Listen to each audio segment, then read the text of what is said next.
Good morning, अस्सलाम वालेकुम। सबसे आगे मैं आपको कहेंगे खुश आमदीद। मेरे साथ है मोहम्मद शुएब, मेरे साथ है सबीन फारूक। एक नया हफ्ता, एक नया महीना, एक नया दिन, इसमें आपको कहेंगे हम खुश आमदीद, गुड मॉर्निंग।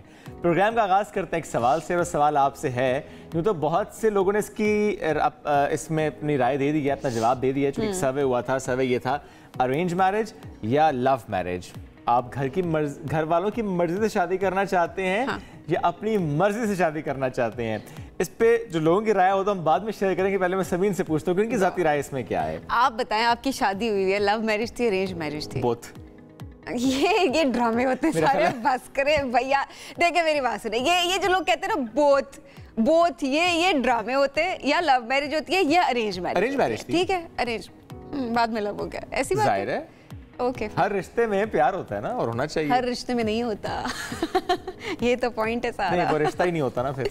नहीं, रिश्ता होता है बट उसमें प्यार कम या ज्यादा या नहीं होता। ये कम ज्यादा कोई रिश्ते को नहीं आप खत्म कर सकते। कम ज्यादा वाला चक्कर आगे बढ़े। लोगों ने क्या कहा, पाकिस्तानियों ने अपनी बात पहले course love marriage right. Because वो मुझे लगता है, मेरा पर्सनल ओपिनियन है कि एक लेवल ऑफ अंडरस्टैंडिंग बहुत इंपॉर्टेंट होती है, और एक आपका माइंड होता है कि अच्छा यार ये शख्स है। बिल्कुल ठीक है, अच्छी बात है जी। अच्छा, जो सर्वे हुआ है सबीन गैलप पाकिस्तान ने सर्वे किया है, और उसमें जो घर वालों की मर्जी से शादी के जो रिवाज की हम बात करें बहुत आम है।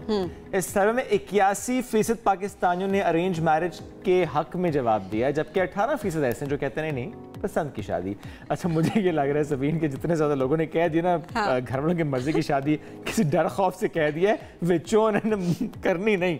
इसमें देखना, ये जो घर की अरेंज मैरिज की बात है ना, इसमें लड़कों की शरह ज्यादा होगी। आगे बढ़े ये मैं बताती हूँ इसकी वजह क्या है। एक टिपिकल स्टेटमेंट में आपको बताऊंगी। अरेंज मैरिज करने वालों में लड़कियों की शरह ज्यादा है।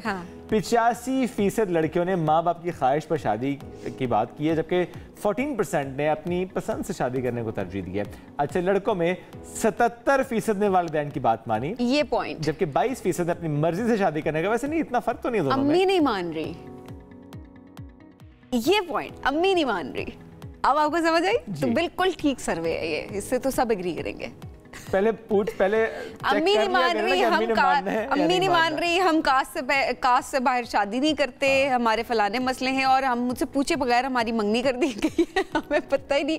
अम्मी गई थी फलाने रिश्तेदार के घर, अंगूठी पहना के आ गई, हमें तो पता ही नहीं है। तो अम्मी नहीं मान रही होती, अम्मी अब्बू घर वाले नहीं मान रहे होते उनके। तो ये एक बड़ा मामला है। पहले पता कर लिया करें अम्मी मानेंगी कि नहीं मानेंगी, उसके बाद आगे पता होता है। हाँ, और मनाने वाले मनाते हैं। एब्सोल्युटली। चलिए आगे बढ़ते हैं और कुछ और खबरें शामिल करते हैं, और बात करते हैं अब बताने के बादशाह चार्ल्स सोम की, जिनको एक तकरीब के दौरान फीता काटने में थोड़ी सी मुश्किल का सामना करना पड़ा, और उन्होंने कहा मुझे इसमें हेल्प चाहिए क्योंकि मुझसे फीता नहीं कट रहा। आई थिंक वो कैंची जो है ना बेकार थी। नहीं, वो साथ वाले साहब आए, फिर उनके साथ एक साहब थे, वो आए तो उन्होंने हेल्प की, और जैसे ही मतलब उन्होंने हेल्प की तो वो जो रिबन था वो कट गया फाइनली। स्कॉटलैंड का शहर है ये, और रॉयल हार्टिकल्चर सोसाइटी की 200वीं सालगिरह की तकरीब के लिए मदुई ने किया गया था, जब उन्होंने रिबन काटने की कोशिश की, जिसने आपको दिखाया हमने कि कैंची चलाने पर भी रिबन नहीं कटा, और एक शख्स ने उनको आके सपोर्ट किया और कहा कि जरा टाइट पकड़ते रिबन को, फिर कट जाएगा। तो फिर वो जो शख्स है उसने भी तो रिबन काटा है ना, इनॉग्रेशन के वो सालगिरह की अगर बात की जाए तो रिबन उसने काटा नहीं है, रिबन उसने सिर्फ पकड़ा है। अच्छा, हाँ, उसने हेल्प किया सर। चले आगे बढ़ते हैं जी, और अब बात करते हैं मौसम की। मौसम कैसा रहेगा आज पाकिस्तान का, बेशतर शहरों का? ये तो आपको बताते हैं कि आज का मौसम कैसा रहेगा। सबसे पहले आज हम इस्लामाबाद की बात करेंगे। इस्लामाबाद की अगर बात करें तो कम से कम इस्लामाबाद में 23, ज़्यादा 32 डिग्री सेंटीग्रेड है। लाहौर में कम से कम 25, ज़्यादा 34 डिग्री सेंटीग्रेड। कराची की बात करेंगे, कराची में कम से कम 27, ज़्यादा 34 डिग्री सेंटीग्रेड। इसके अलावा जी अगर पेशावर की बात करें, कम से कम 23, ज़्यादा 33 डिग्री सेंटीग्रेड। कोयटा में कम से कम 18, ज़्यादा 31 डिग्री सेंटीग्रेड। ये है जी आज का मौसम।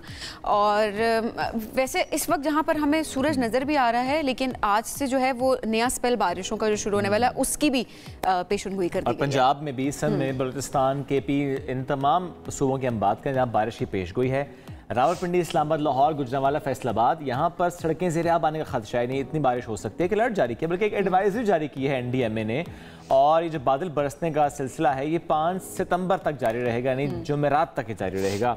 केपी की बात करें तो महकमा सयाहत ने ये एक एडवाइजरी जारी की है कि जितने भी टूरिस्ट आ रहे हैं बहुत एहतियात से आएँ, वेदर चेक कर आएँ, चूँकि रास्तों में हम देख सकते हैं खुदा न खासा लैंडस्लाइडिंग। शोएब कुमराट के कुछ ऐसे विजुअल सामने आ रहे थे, दिल दहला लेने वाले थे कि फैमिलीज के साथ लोग वहाँ पर गए हुए थे। अब ये वेदर ऐसा है, आपको खुद एहतियात करनी चाहिए, बट वहाँ पर सड़कें एक तरह से डूबी, जो बनाई गई थी कच्ची सड़कें वो बिल्कुल बह गई।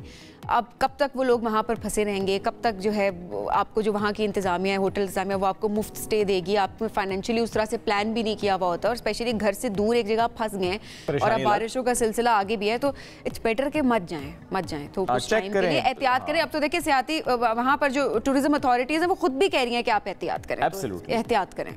आगे बढ़ते हैं। अमेरिका से खबर है जहाँ पर जो होटल इंडस्ट्री है वो बहरान का शिकार है। जो 5 स्टार होटल्स हैं उनके 10,000 से ज़ायद वर्कर्स ने हड़ताल कर दी है। ये वर्कर्स कहते हैं कि 3 स्टार होटल्स के मुआवजे पर 5 स्टार सर्विस नहीं दे सकते।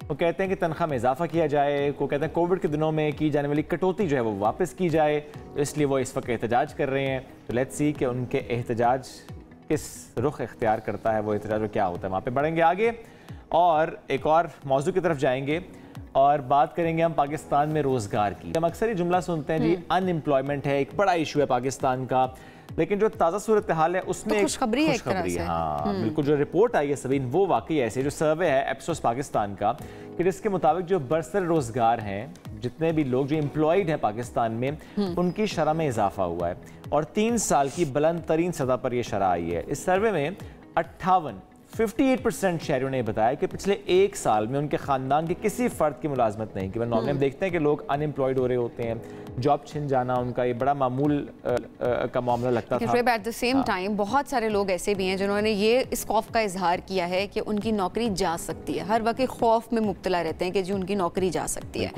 अब ये सारा मामला तो अपनी जगह पे, लेकिन वो जो आप वाली बात थी ना कि लोग अनएम्प्लॉयड नहीं हुए या लोग काम करना चाह रहे हैं ना? हाँ शुएब, लेकिन मुझे ये लगता है कि वो ज़रूरत ऐसी बन गई है कि अब फैमिली का अगर हर शख्स या ज़्यादातर लोग अगर कमा ना रहे हो तो जाहिर सी बात है कि तब तक जो है वो घर का निज़ाम नहीं चल सकता। तो लोग मजबूर हैं कि किसी भी किस्म की कोई भी अगर नौकरी है कंटिन्यू रखें, वो उसको कंटिन्यू रखें, क्योंकि आप अफोर्ड नहीं कर सकते। पहले आपके पास चॉइस थी कि चले एक शख्स कमा रहा है तो घर का निज़ाम चल रहा है, 2 लोग कमा रहे हैं तो चले घर का निज़ाम चल रहा है, ये वाला एक मामला होता था। बट मुझे ये लगता है कि इसमें आप ये नहीं कह सकते कि एम्प्लॉयमेंट की, मुझे पर्सनली ऐसा लग रहा है, आगे चल के हम इसको डिस्कस भी करेंगे। मुझे लगता है कि जो जिस शरह की हम बात करें शायद चूंकि सिर्फ उन लोगों की बात हम करें कि जिनको हम देखते थे कि अच्छा 1 साल बाद या कुछ महीने बाद उनको जॉब से निकाल दिया जाता था, तो अभी तो हम ज़ाहिर ये देख रहे हैं ना कि चूँकि जो सर्वे सामने आया है कि अगर 3 साल तक आपको जॉब से नहीं निकाला गया तो ये एक मस्बत पहलू है। नॉर्मली हम देख रहे होते थे कि अच्छा बहुत से लोग कहते थे या इदारे कहते थे कि अच्छा चूँकि हमारे बजट कंस्ट्रेंट्स हैं तो वो फिर हम देखते थे कि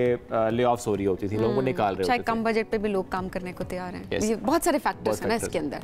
इस पर हमें बात भी करनी है चूँकि ज़ाहिर है ये जो सर्वे है बड़ा इंपॉर्टेंट है, हमें ज्वाइन किया है हमारे मईशत हैं अब्दुल सत्तार बाबर साहब, CEO एप्सोस। सर बहुत शुक्रिया आपने वक्त दिया। अब्दुल सत्तार बाबर साहब, ये जो सर्वे है कुछ पॉइंट्स हमने शेयर किए, और जब हम बात करें पाकिस्तान में रोज़गार की शरह में इजाफे की और स्पेशली जब हम रोज़गार के तहफ़्फ़ुज़ की बात करते हैं, थोड़ा सा आप एक्सप्लेन कीजिएगा कि आपके सर्वे में क्वेश्चंस क्या थे और कैसे आपने इसको फिर कंपाइल किया। जी बहुत शुक्रिया मुझे शो में लेने के लिए। ये सर्वे जो है हम पिछले कई सालों से पाकिस्तान में कर रहे हैं, हर क्वार्टर में हम करते हैं, हर सहमाही में, और लोगों के जो जज्बात हैं इकॉनमी के बारे में, अपनी जॉब के बारे में, अपनी सिचुएशन है उनकी इकनॉमिक, उसके बारे में हम सर्वे करते हैं और उसको हम ट्रैक कर रहे होते हैं। तो जिसके अंदर हमें ये नज़र आया है कि जो एक मुस्बत एक तासुर जो है वो पिछली क्वार्टर के अंदर पैदा हो चुका था, soon after the new government आ चुकी थी, उसके अंदर अचानक जो है वो दोबारा ख़राबी आई है। और फिर जो एक उम्मीद पैदा हुई थी पहले क्वार्टर के अंदर, दूसरे क्वार्टर में नज़र आ रही थी, उसके अंदर फिर दोबारा एक जो है डिप आ गया है। और लोग जो हैं वो अपनी एक महंगाई के हवाले से और बिजली के बिलों में शदीद इजाफा जो है उसके हवाले से वो काफ़ी लोग परेशान हुए हैं। तो ये एक चीज़ जो है वो मसला हमें नज़र आ रहा है। अच्छा, अब ऐसे में बहुत सारे लोग ऐसे भी हैं जिन्होंने बेरोज़गारी का खौफ भी जाहिर किया है कि नौकरी अभी उनके पास अगर है तो वो नौकरी उनसे छीनी जा सकती है। कोई रीजंस इसकी भी सामने आई हैं? नहीं, देखिए, हमने एक स्टैंडर्ड सवाल है जो हम काफ़ी लोगों से पूछ रहे होते हैं कि ये बताइए कि आपने पिछले साल के अंदर आपने खुद या आपके किसी जानने वाले, उनकी किसी की जो है वो जॉब जो है वो तो नहीं चली गई।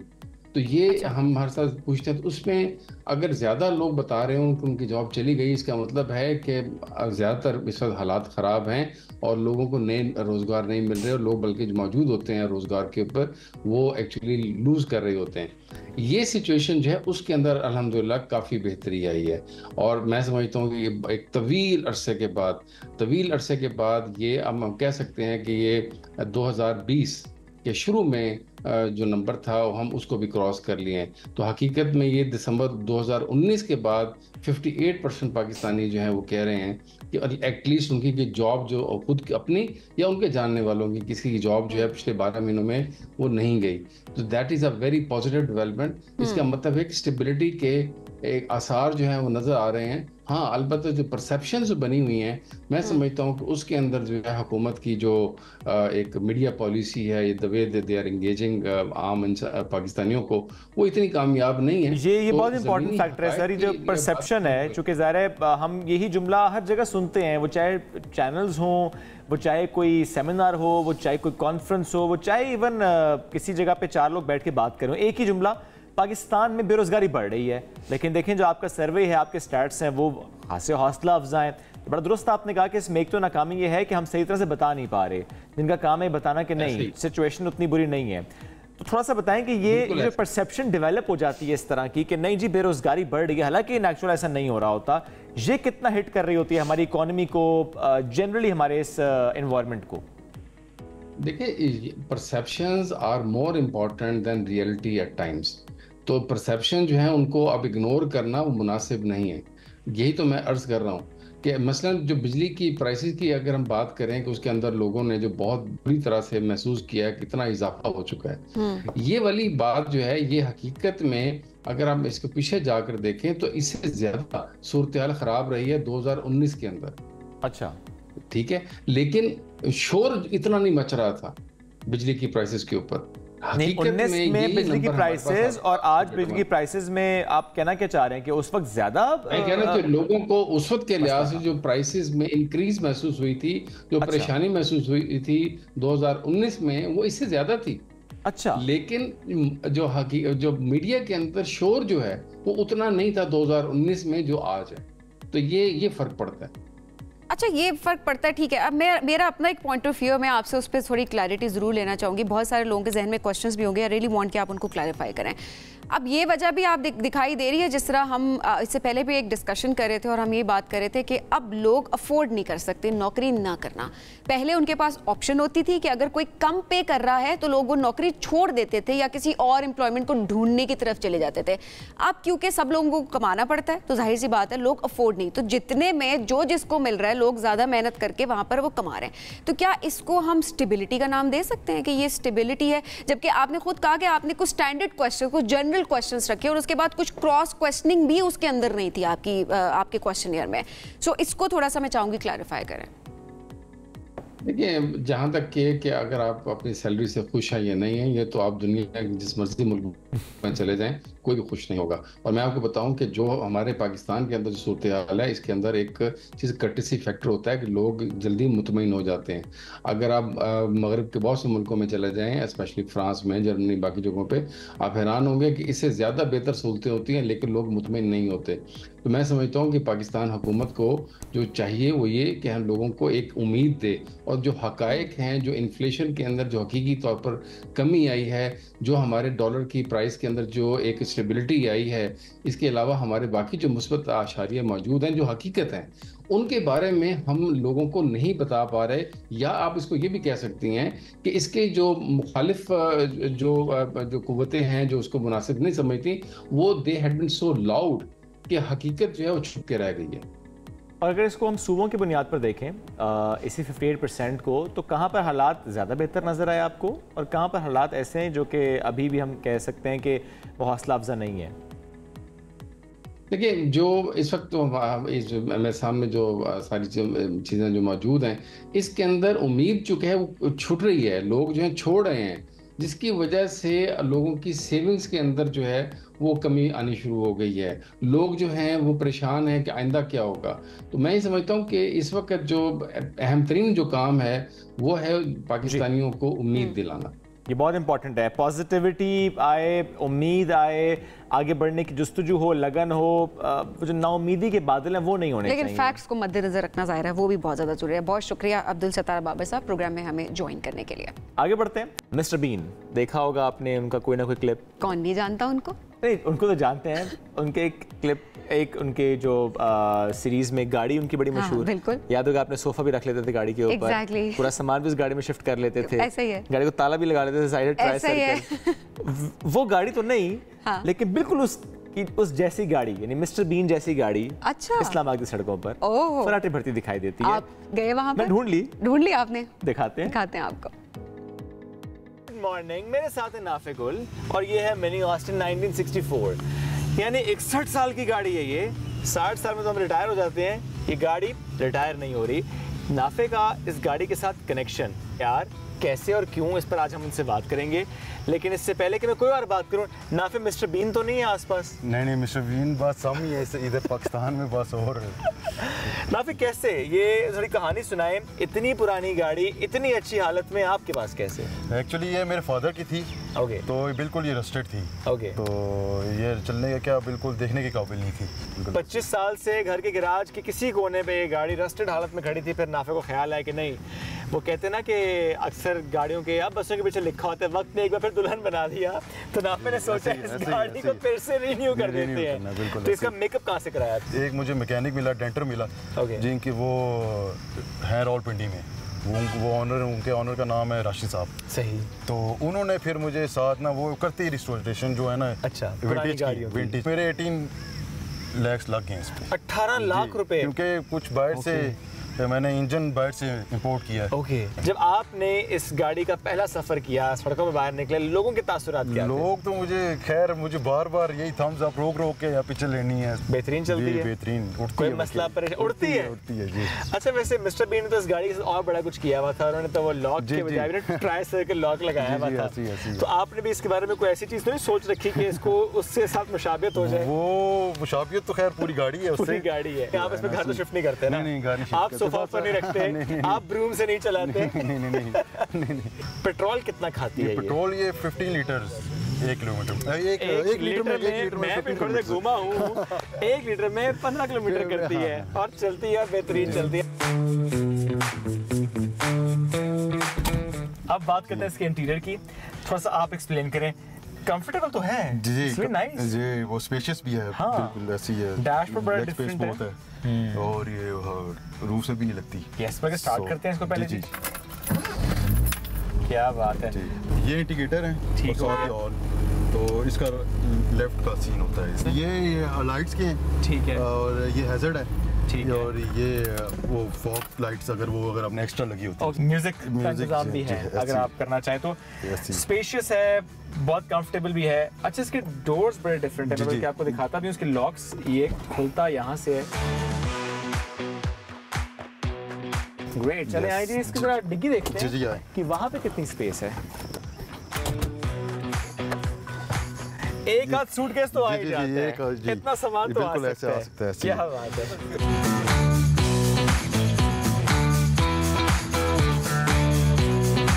तो ये है जनाब mini Austin. This was all about from mini Austin, जिसको आप सब मुझ समेत जानते हैं, मिस्टर बीन वाली गाड़ी।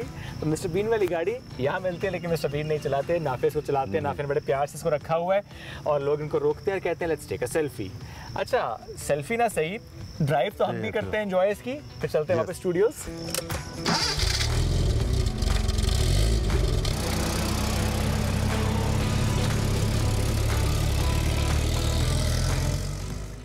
तो कैसी लगी आपको गाड़ी? बहुत अच्छी लगी। वो बिल्कुल मिस्टर बीन के जो क्लिप्स भी हम साथ साथ दिखा रहे थे तो मुझे ऐसे लगा कि कलर में फर्क था सिर्फ, है ना? ऐसे और कोई फर्क नहीं। लोगों के शौक देखे कैसे कैसे हैं और लोग किस तरह से उसको एंजॉय करते। छोटी छोटी चीज़ें देखें, जैसे छोटी तो चीज़ नहीं थी, खैर अब तो ये भी बड़ी महंगी थी, लेकिन चले अपनी इस्तात के मुताबिक जो अपनी ख्वाहिशात पूरी कर सकते हैं लोग कर रहे होते हैं। देखिए गाड़ी को संभाल के रखा है। अच्छा, एंटीक गाड़ियों का लोगों को शौक होता है काफी, बड़ा संभाल के रख रहे होते हैं। लेकिन सबीन, बहुत सी गाड़ियां ऐसी होती हैं जिनको लोग नहीं संभाल रहे होते, डिस्कार्ड कर देते हैं। आज के ज़माने में करते हैं। मैं आपको अगर चाइना लेकर जाऊं तो गाड़ियों का कब्रिस्तान है वहां पर, लिटरली। नानजिंग शहर है चीन का, और अच्छा, अगर आप उसका मंजर देखें तो हजारों गाड़ियां, मोटरसाइकिलें, मिनी बसेस, ट्रक्स, वो जो 3 पहियों वाली गाड़ियां होती हैं, बिल्कुल ऐसे ऐसे के लावारिस गाड़ियां हैं। अच्छा, ये हो क्यों रहा है? इस पर थोड़ी सी हमने रिसर्च भी की कि why it is happening like this.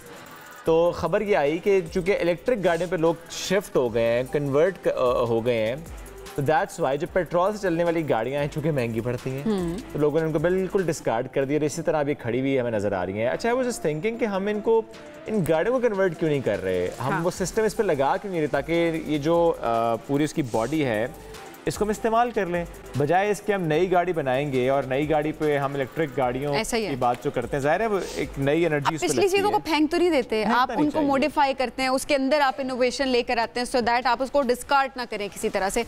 अब ये इतनी सारी गाड़ियाँ जो डिस्कार्ड होंगी वो किधर जाएंगी, जो किसी के काम की नहीं रहेंगी, चाहे इधर आएंगी। हाँ ना, फिर यहाँ आके जो रोड क्लियरेंस नहीं भी होगी, लेकिन वो रोड क्लियरेंस मिल जाएगी। बहुत सारी नई गाड़ियाँ हमने ऐसी देखी हैं, लोग एग्री करेंगे। वैसे पॉलिसी के जैसे if I am not wrong तो कुछ साल पहले तक वाली गाड़ियां आप ला सकते हैं, बहुत पुरानी गाड़ियां आप इंपोर्ट कर नहीं सकते। लेकिन शोएब, एक मैं जो रोड क्लियरेंस की भी बात कर रही हूँ ना, बहुत सारी ऐसी गाड़ियां जो कि हाँ इंपोर्ट कर ली जाती है, रोड क्लियरेंस उनको मिल जाती है, लोग उनको खरीद लेते हैं, लेकिन बाद में उसमें जब मसाइल सामने आते हैं तो ये कहा जा रहा होता है जी वो हमारी रोड्स के मुताबिक नहीं बनी हुई। स्पेशली मैं नई गाड़ियों के साथ बात करूंगी, स्पेशली जो हमारा पेट्रोल है वो उन गाड़ियों को सपोर्ट नहीं करता उस तरह से।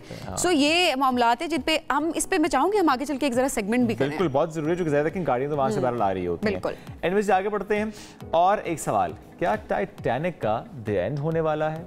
इन 1912 में डूबने वाला जहाज जिसके ढांचे की हम बात करें, जो कि एक नई तस्वीर जारी हुई है 2010 के मुकाबले में अगर हम जहाज की हालत अब देखें बहुत ज़्यादा ख़राब है, क्योंकि समंदर की तह में पड़ा ये जहाज़, और जब इसका हिफाजती जंगला देखा गया वो टूटकर अलग हो चुका है। तो आहिस्ता आहिस्ता ये जो टाइटैनिक है, लगता ये है कि किस्सा पारी ना हो जाएगा। वैसे होना सब नहीं होना है, टाइटैनिक ने भी हो जाना है, वैसे बात कर रही हूँ। ओके, ऑनेस्टली वैसे सही सी बात है, प्रैक्टिकल बात मैं कर रही हूँ कि ऐसा होना ही है। ये मतलब कुछ चीज़ों को संभाल के रखा सकता है सबीन।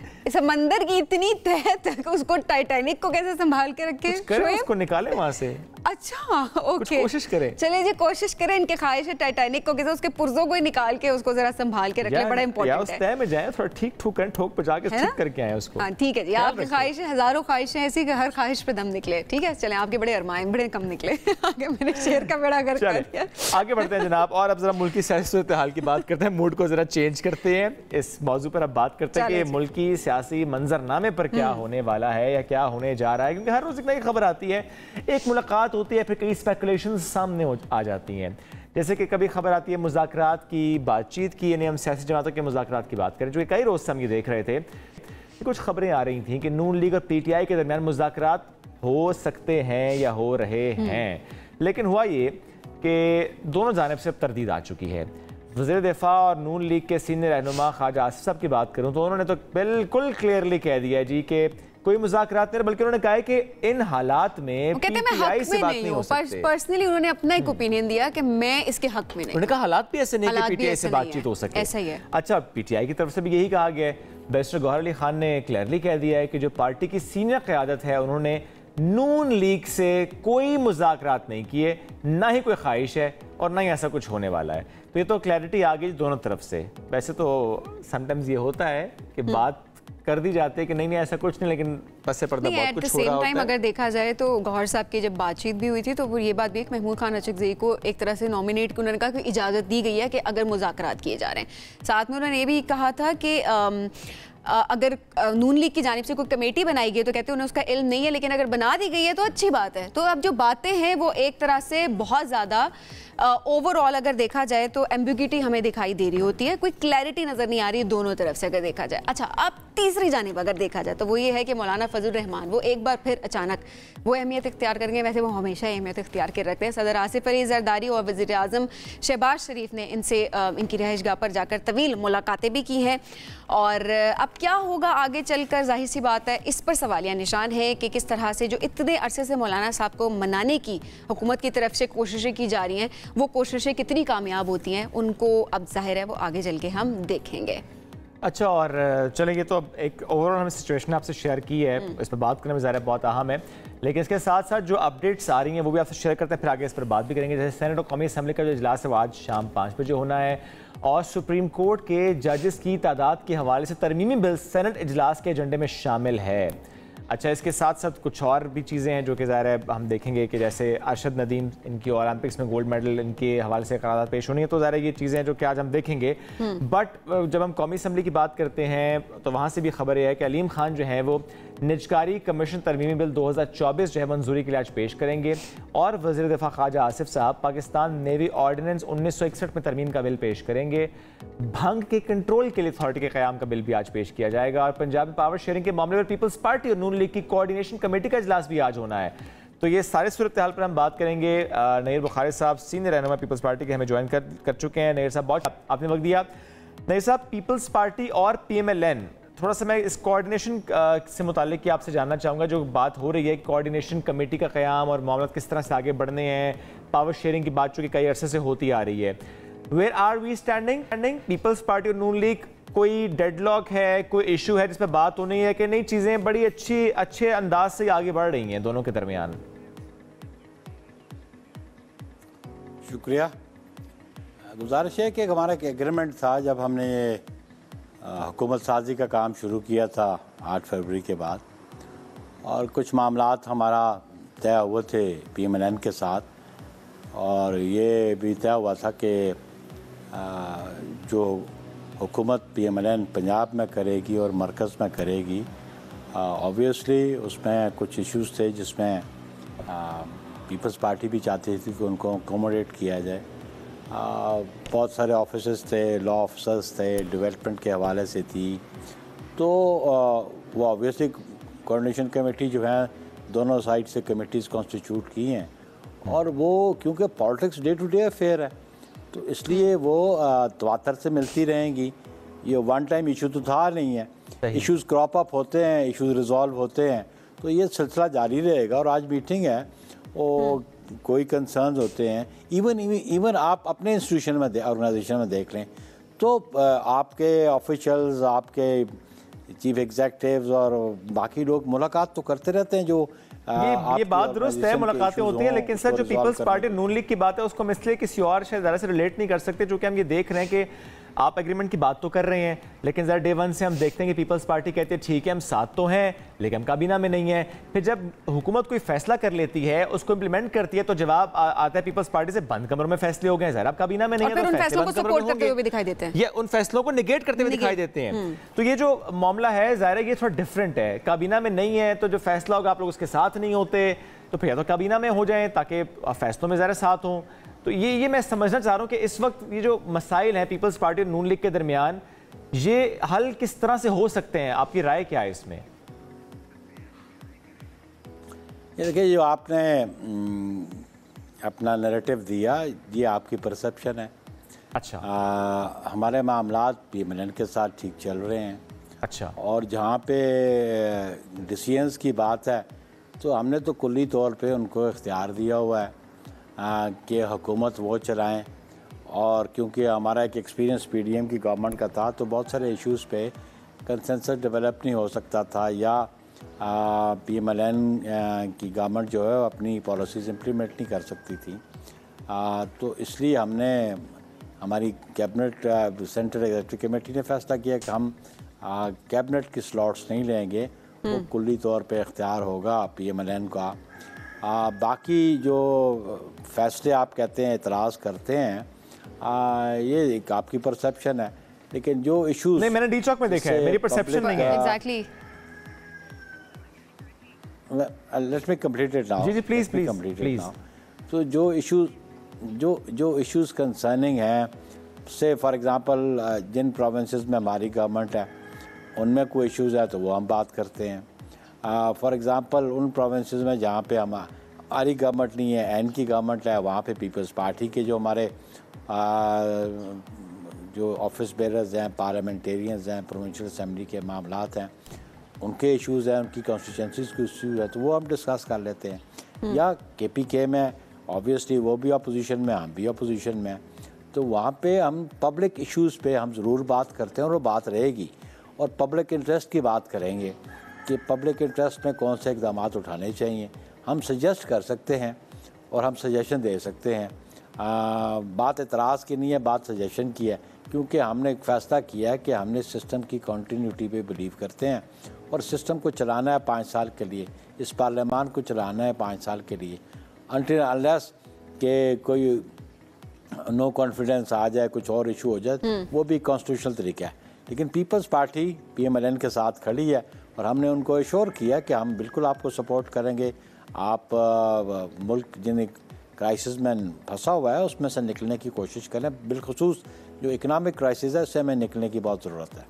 अच्छा नईर साहब, ये जो आपने सजेशंस की बात की कि सजेशंस आप लोग दे सकते हैं और सजेशंस आप लोग देते भी हैं, तो वो सजेशंस कितनी मानी जाती हैं, या यही होता है कि बस सजेशंस दे दी जाती हैं आप लोगों की तरफ से, लेकिन करना नून लीग ने वही होता है जो उन्होंने करना है? नहीं, ये बात नहीं है। ये उनको भी समझ है कि पाकिस्तान पीपल्स पार्टी के बगैर तो वो फिर हुकूमत में नहीं रह सकते, तो सजेशंस हमारी उनको बिल्कुल वो वेटेज देते हैं, प्राइम मिनिस्टर उनको वेटेज देते हैं जी। और हमारी क़यादत की मुलाकात भी रहती है। पिछले दिनों भी चेयरमैन बिलावल भुट्टो साहब और उनकी टीम की मुलाकात प्राइम मिनिस्टर साहब के साथ हुई, तो ऑब्वियसली वो हालात की नज़ाकत को PMLN भी समझती है और पाकिस्तान पीपल्स पार्टी भी समझती है। ठीक, आप लोग हिमायत कर रहे हैं कि मौजूदा हालात में PMLN और PTI के दरमियान मुज़ाकरात हों?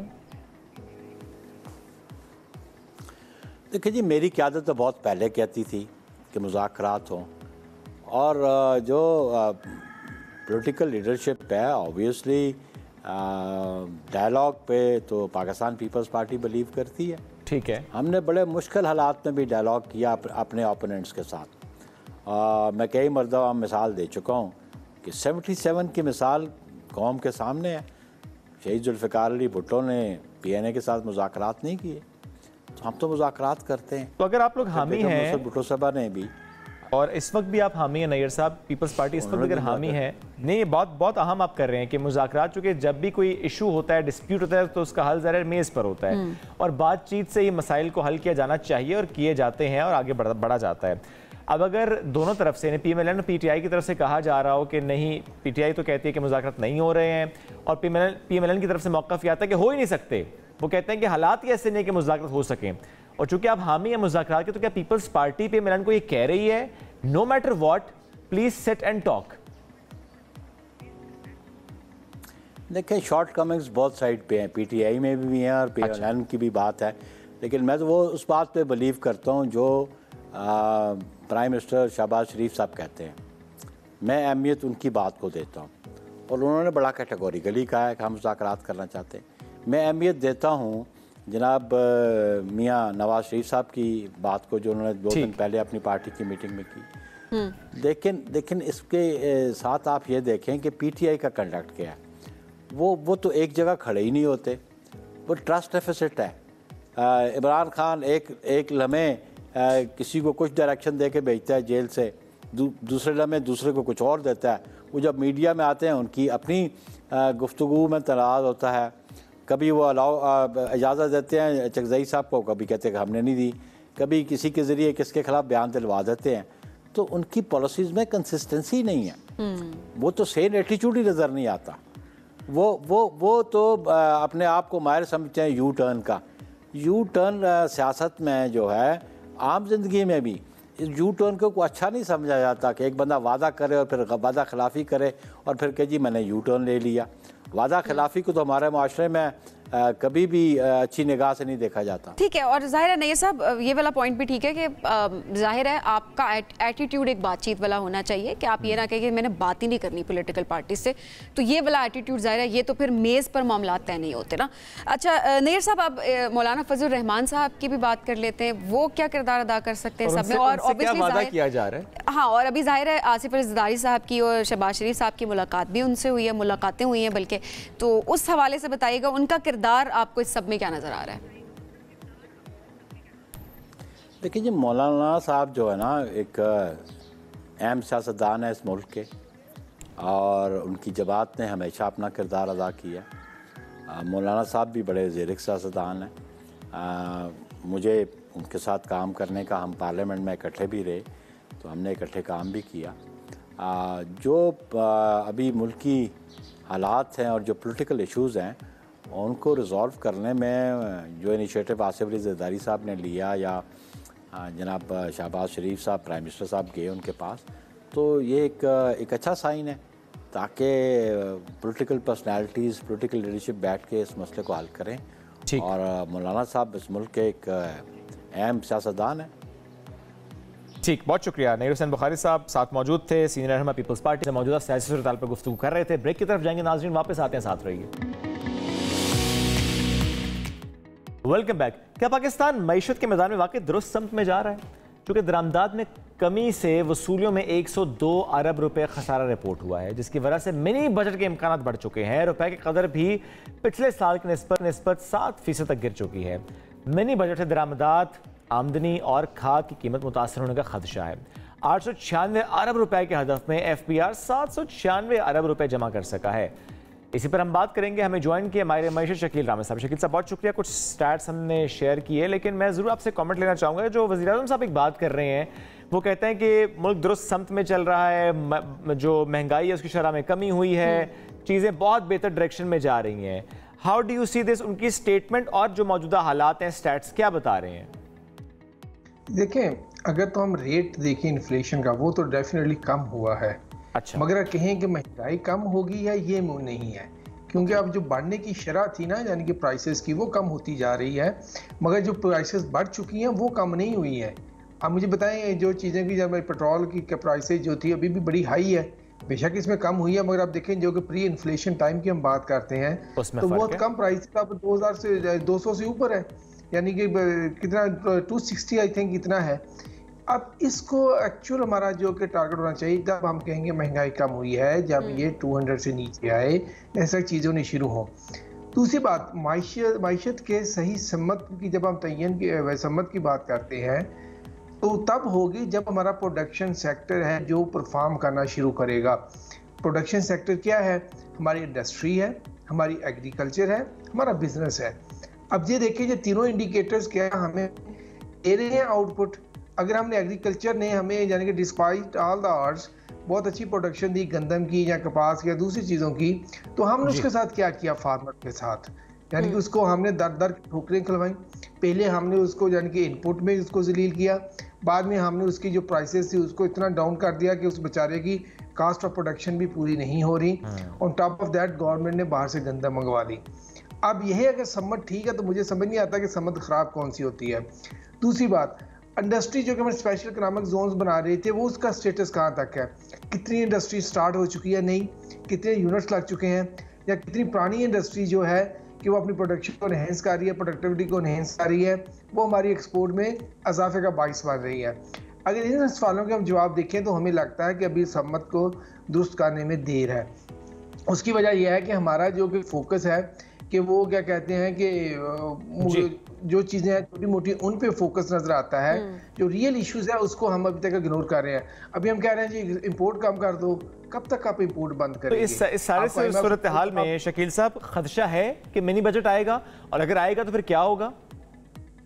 या देखिए, इसमें प्रोडिक्शन की बात तो मैं कोई नहीं कर सकता, ठीक है, मगर जो हम देख रहे हैं तो जो डे बाय डे जो हमें टैक्सेस में नजर आता है या इनकी इन्फ्लेशन में प्राइसेस बढ़ रही हैं, तो मिनी बजट ही है। और आप मिनी बजट किसको कहते हैं?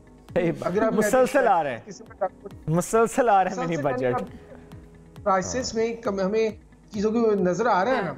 अभी सिर्फ ये पेट्रोल की प्राइसेस कम हुई हैं, उसके अगेंस्ट हम देखें तो इलेक्ट्रिसिटी की प्राइसेस बढ़ गई हैं, गैस की। वो कह रहे हैं कि 6 रुपए फी यूनिट सस्ता करने के लिए कोई प्लान तैयार हो रहा है और IMF से बात हो रही है। देखिए, ये मैं वही बात कह रहा हूँ, सम्मत को जब हम बात करते हैं उसके लिए हमें सस्टेनेबल सोल्यूशन चाहिए होते हैं, हमें अडहाक नहीं चाहिए होती। अभी जो बात हो रही है, अच्छा इधर हो रही है फाइटिंग कर लो, अच्छा लोगों को गुस्सा आ गया, इसको कम कर दो, इसको थोड़े से मैनेज कर लो, दूसरी तरफ से बढ़ा दो। मैं देखो ना, अभी पेट्रोल की प्राइसेस कम हुई हैं तो साथ ही बिजली की प्राइसेस बढ़ गई हैं। अभी उसमें देखें जो फिक्स यूनिट की बात की थी, तो साथ ही उसका ये हुआ था कि जो फिक्स चार्जेस लगाना शुरू कर दिए मीटर पे, जो लोगों को कम पता चला कि अच्छा जितना हमें रिलीफ मिलना था उससे ज़्यादा तो हमें उधर से उसमें बिजली का बिल आना शुरू हो जाएगा। बिल्कुल ऐसा है, जो स्टेबिलिटी है बेसिकली वो हमें नजर नहीं आती, प्रॉपर स्ट्रैटेजी प्लान। हम ये तो फिर तरखाने वाली बात कर रहे होते हैं आवाम को कि एक चीज़ में कमी कर दी, दूसरी चीज़ में ज़्यादा कर दी कीमतें, दूसरे में ज़्यादा कर दी, पहली में कमी कर दी। तो ये एक साइकिल है जो कि हम देख रहे हैं। लोगों को इस बात को समझने की बहुत ज़रूरत है। सब बहुत शुक्रिया प्रोग्राम में ज्वाइन करने के लिए। आगे बढ़ते जी, और अब ज़रा बात करते हैं एक ऐसे इशू की जिस पर बात करना और उस पर काम करना बहुत ज़्यादा इंपॉर्टेंट था। हॉस्पिटल्स में हम देख रहे होते हैं कि किस तरह से बच्चों के अगवा होने के वाक़यात रिपोर्ट हो रहे होते हैं, ठीक है। अब इसकी रोकथाम के लिए कराची के एक स्टूडेंट ने एक लेज़र सिस्टम बनाया जिसकी मदद से अगवा किए जाने वाले बच्चों के जो वाक़यात हैं उसको कंट्रोल किया जा सकते हैं। 13 साल के ये हैं जी, मोहसिन अली इनका नाम है, और 13 साल की उम्र में इन्होंने ये लेज़र सिस्टम जो है वो बनाया है। तो मोहसिन इस वक्त हमारे साथ मौजूद, उनसे बात करते हैं। मोहसिन, बहुत शुक्रिया प्रोग्राम में ज्वाइन करने के लिए। मोहसिन, सबसे पहले तो इस लेज़र सिक्योरिटी सिस्टम के बारे में बताइएगा, ये है क्या, किस तरह ये काम करता है? मैंने एक लेज़र बेस्ड सिक्योरिटी सिस्टम बनाया है। इसमें मैंने 5 कंपोनेंट्स का इस्तेमाल किया, लेज़र का, लेज़र सेंसर का, आर्डिनो का, एलईडी का और बजर का। इसमें मैंने लेज़र को 3 मिरर्स के थ्रू रिफ्लेक्ट करवा के लेज़र सेंसर पे आके वेट करवाया। अगर लेट्स सपोज लेज़र अपने सेंसर पे जाने से ब्लॉक हो जाती है तो आर्डिनो कमांड देगा एलईडी और बजर को कि वो ऑन। अच्छा, वैसे मोहसिन ख्याल कैसे आया आपको, आपने सिस्टम बनाने पर कितना वक्त लगा? बेसिकली अक्सर सुनने में आ रहा होता है कि फलाना हॉस्पिटल से कोई बच्चा अगवा हो गया और मतलब कुछ ऐसा हादसा पेश आ गया। तो एक लेज़र सिक्योरिटी सिस्टम है, इसको आप अपने घर के अलावा बैंक्स के मंडी वॉल्ट्स में भी इंस्टॉल कर सकते हैं और उन हॉस्पिटल्स में भी इंस्टॉल कर सकते हैं कि जहाँ पर न्यूबॉर्न बेबीज की नर्सरी होती है, वहाँ पर अक्सर बच्चे जो अगवा वाले होते हैं। तो इस चीज़ को प्रिवेंट करने के लिए आप उसके एंट्रेंस और एग्जिट डोर पे भी इसको इंस्टॉल कर सकते हैं। और इसको बनाने के लिए मुझे 24 आवर्स लगे, और सबसे ज़्यादा जो मेरी हेल्प की थी वो मेरे सर शकील ने की थी, कि जहाँ से मैंने एक कोर्स किया है इमाम हुसैन अलैहिस्सलाम इंस्टीट्यूट से। ये बेसिकली मेरा 4th कोर्स है उस इंस्टीट्यूट से। इससे पहले मैंने गेम डेवलपमेंट और पाइथन का भी कोर्स किया है। ये एक इंस्टीट्यूट माशाल्लाह से, और ये वैसे बड़ी आपको दाद देनी पड़ेगी, 24 आवर्स के अंदर ये सिस्टम इन्होंने कंप्लीट किया, और वो भी इतनी छोटी सी उम्र में। और ये देखते हुए कि किस तरह से वाक़यात रिपोर्ट हो तो उसकी ज़रूरत आपने समझा। ज़ाहिर से बड़े क्रिएटिव हैं आप। इसके अलावा भी ज़ाहिर है मज़ीद भी बहुत ज़्यादा काम कर रहे होंगे। किन प्रोजेक्ट्स पे अभी काम कर रहे हैं, आगे क्या गोल सेट किए हैं? जी, मेरा इरादा यही है कि मैं इस लेज़र सिक्योरिटी सिस्टम को और एनहेंस करूँ। इसको मैं इस तरह से एनहेंस कर सकता हूँ कि अगर लेट्स सपोज अगर कोई बैक साइड से बर्गलर दाखिल होने की कोशिश करता है, कोई डिस्टर्बेंस पेश आती है बैक साइड से, तो मैं चाहता हूँ कि इधर एक ऐसा लाउड स्पीकर लगा दूँ कि जो इस चीज़ को सेंस करे कि बैक साइड पे कोई डिस्टर्बेंस है, और ये लाउड स्पीकर पे ऐलान कर दे कि मतलब जो उस एरिया का साउथ है वहाँ पर कोई डिस्टर्बेंस पेश आ रही है। लेट्स सपोज यहाँ पे कोई नॉर्थ पे फ्रंट साइड पे कुछ हादसा ऐसा पेश आ रहा है, कोई लाइन क्रॉस करने की कोशिश कर रहा है, दाखिल होने की कोशिश कर रहे हैं, तो लाउड स्पीकर से ऐलान हो जाए कि भाई इस डायरेक्शन। अच्छा, वैसे मोहसिन आपको इंटरेस्ट सबसे ज़्यादा किस सब्जेक्ट में है? मुझे सबसे ज़्यादा जो इंटरेस्ट है वो कंप्यूटर साइंस और एडमिक्स में है, और मैं आगे इसी तरीके के और भी AI बेस्ड प्रोजेक्ट्स बनाना चाहता हूँ कि जिससे मैं उम्मीद करता हूँ कि जिससे मैं अपने पाकिस्तान के सिटीजन्स की लिविंग स्टैंडर्ड को और मॉडर्नाइज कर सकूँ। ठीक, मोहसिन बहुत शुक्रिया, साथ मौजूद थे, ज़बरदस्त काम कर रहे हैं, बहुत आगे जाए, हमारी दुआएं आपके साथ हैं।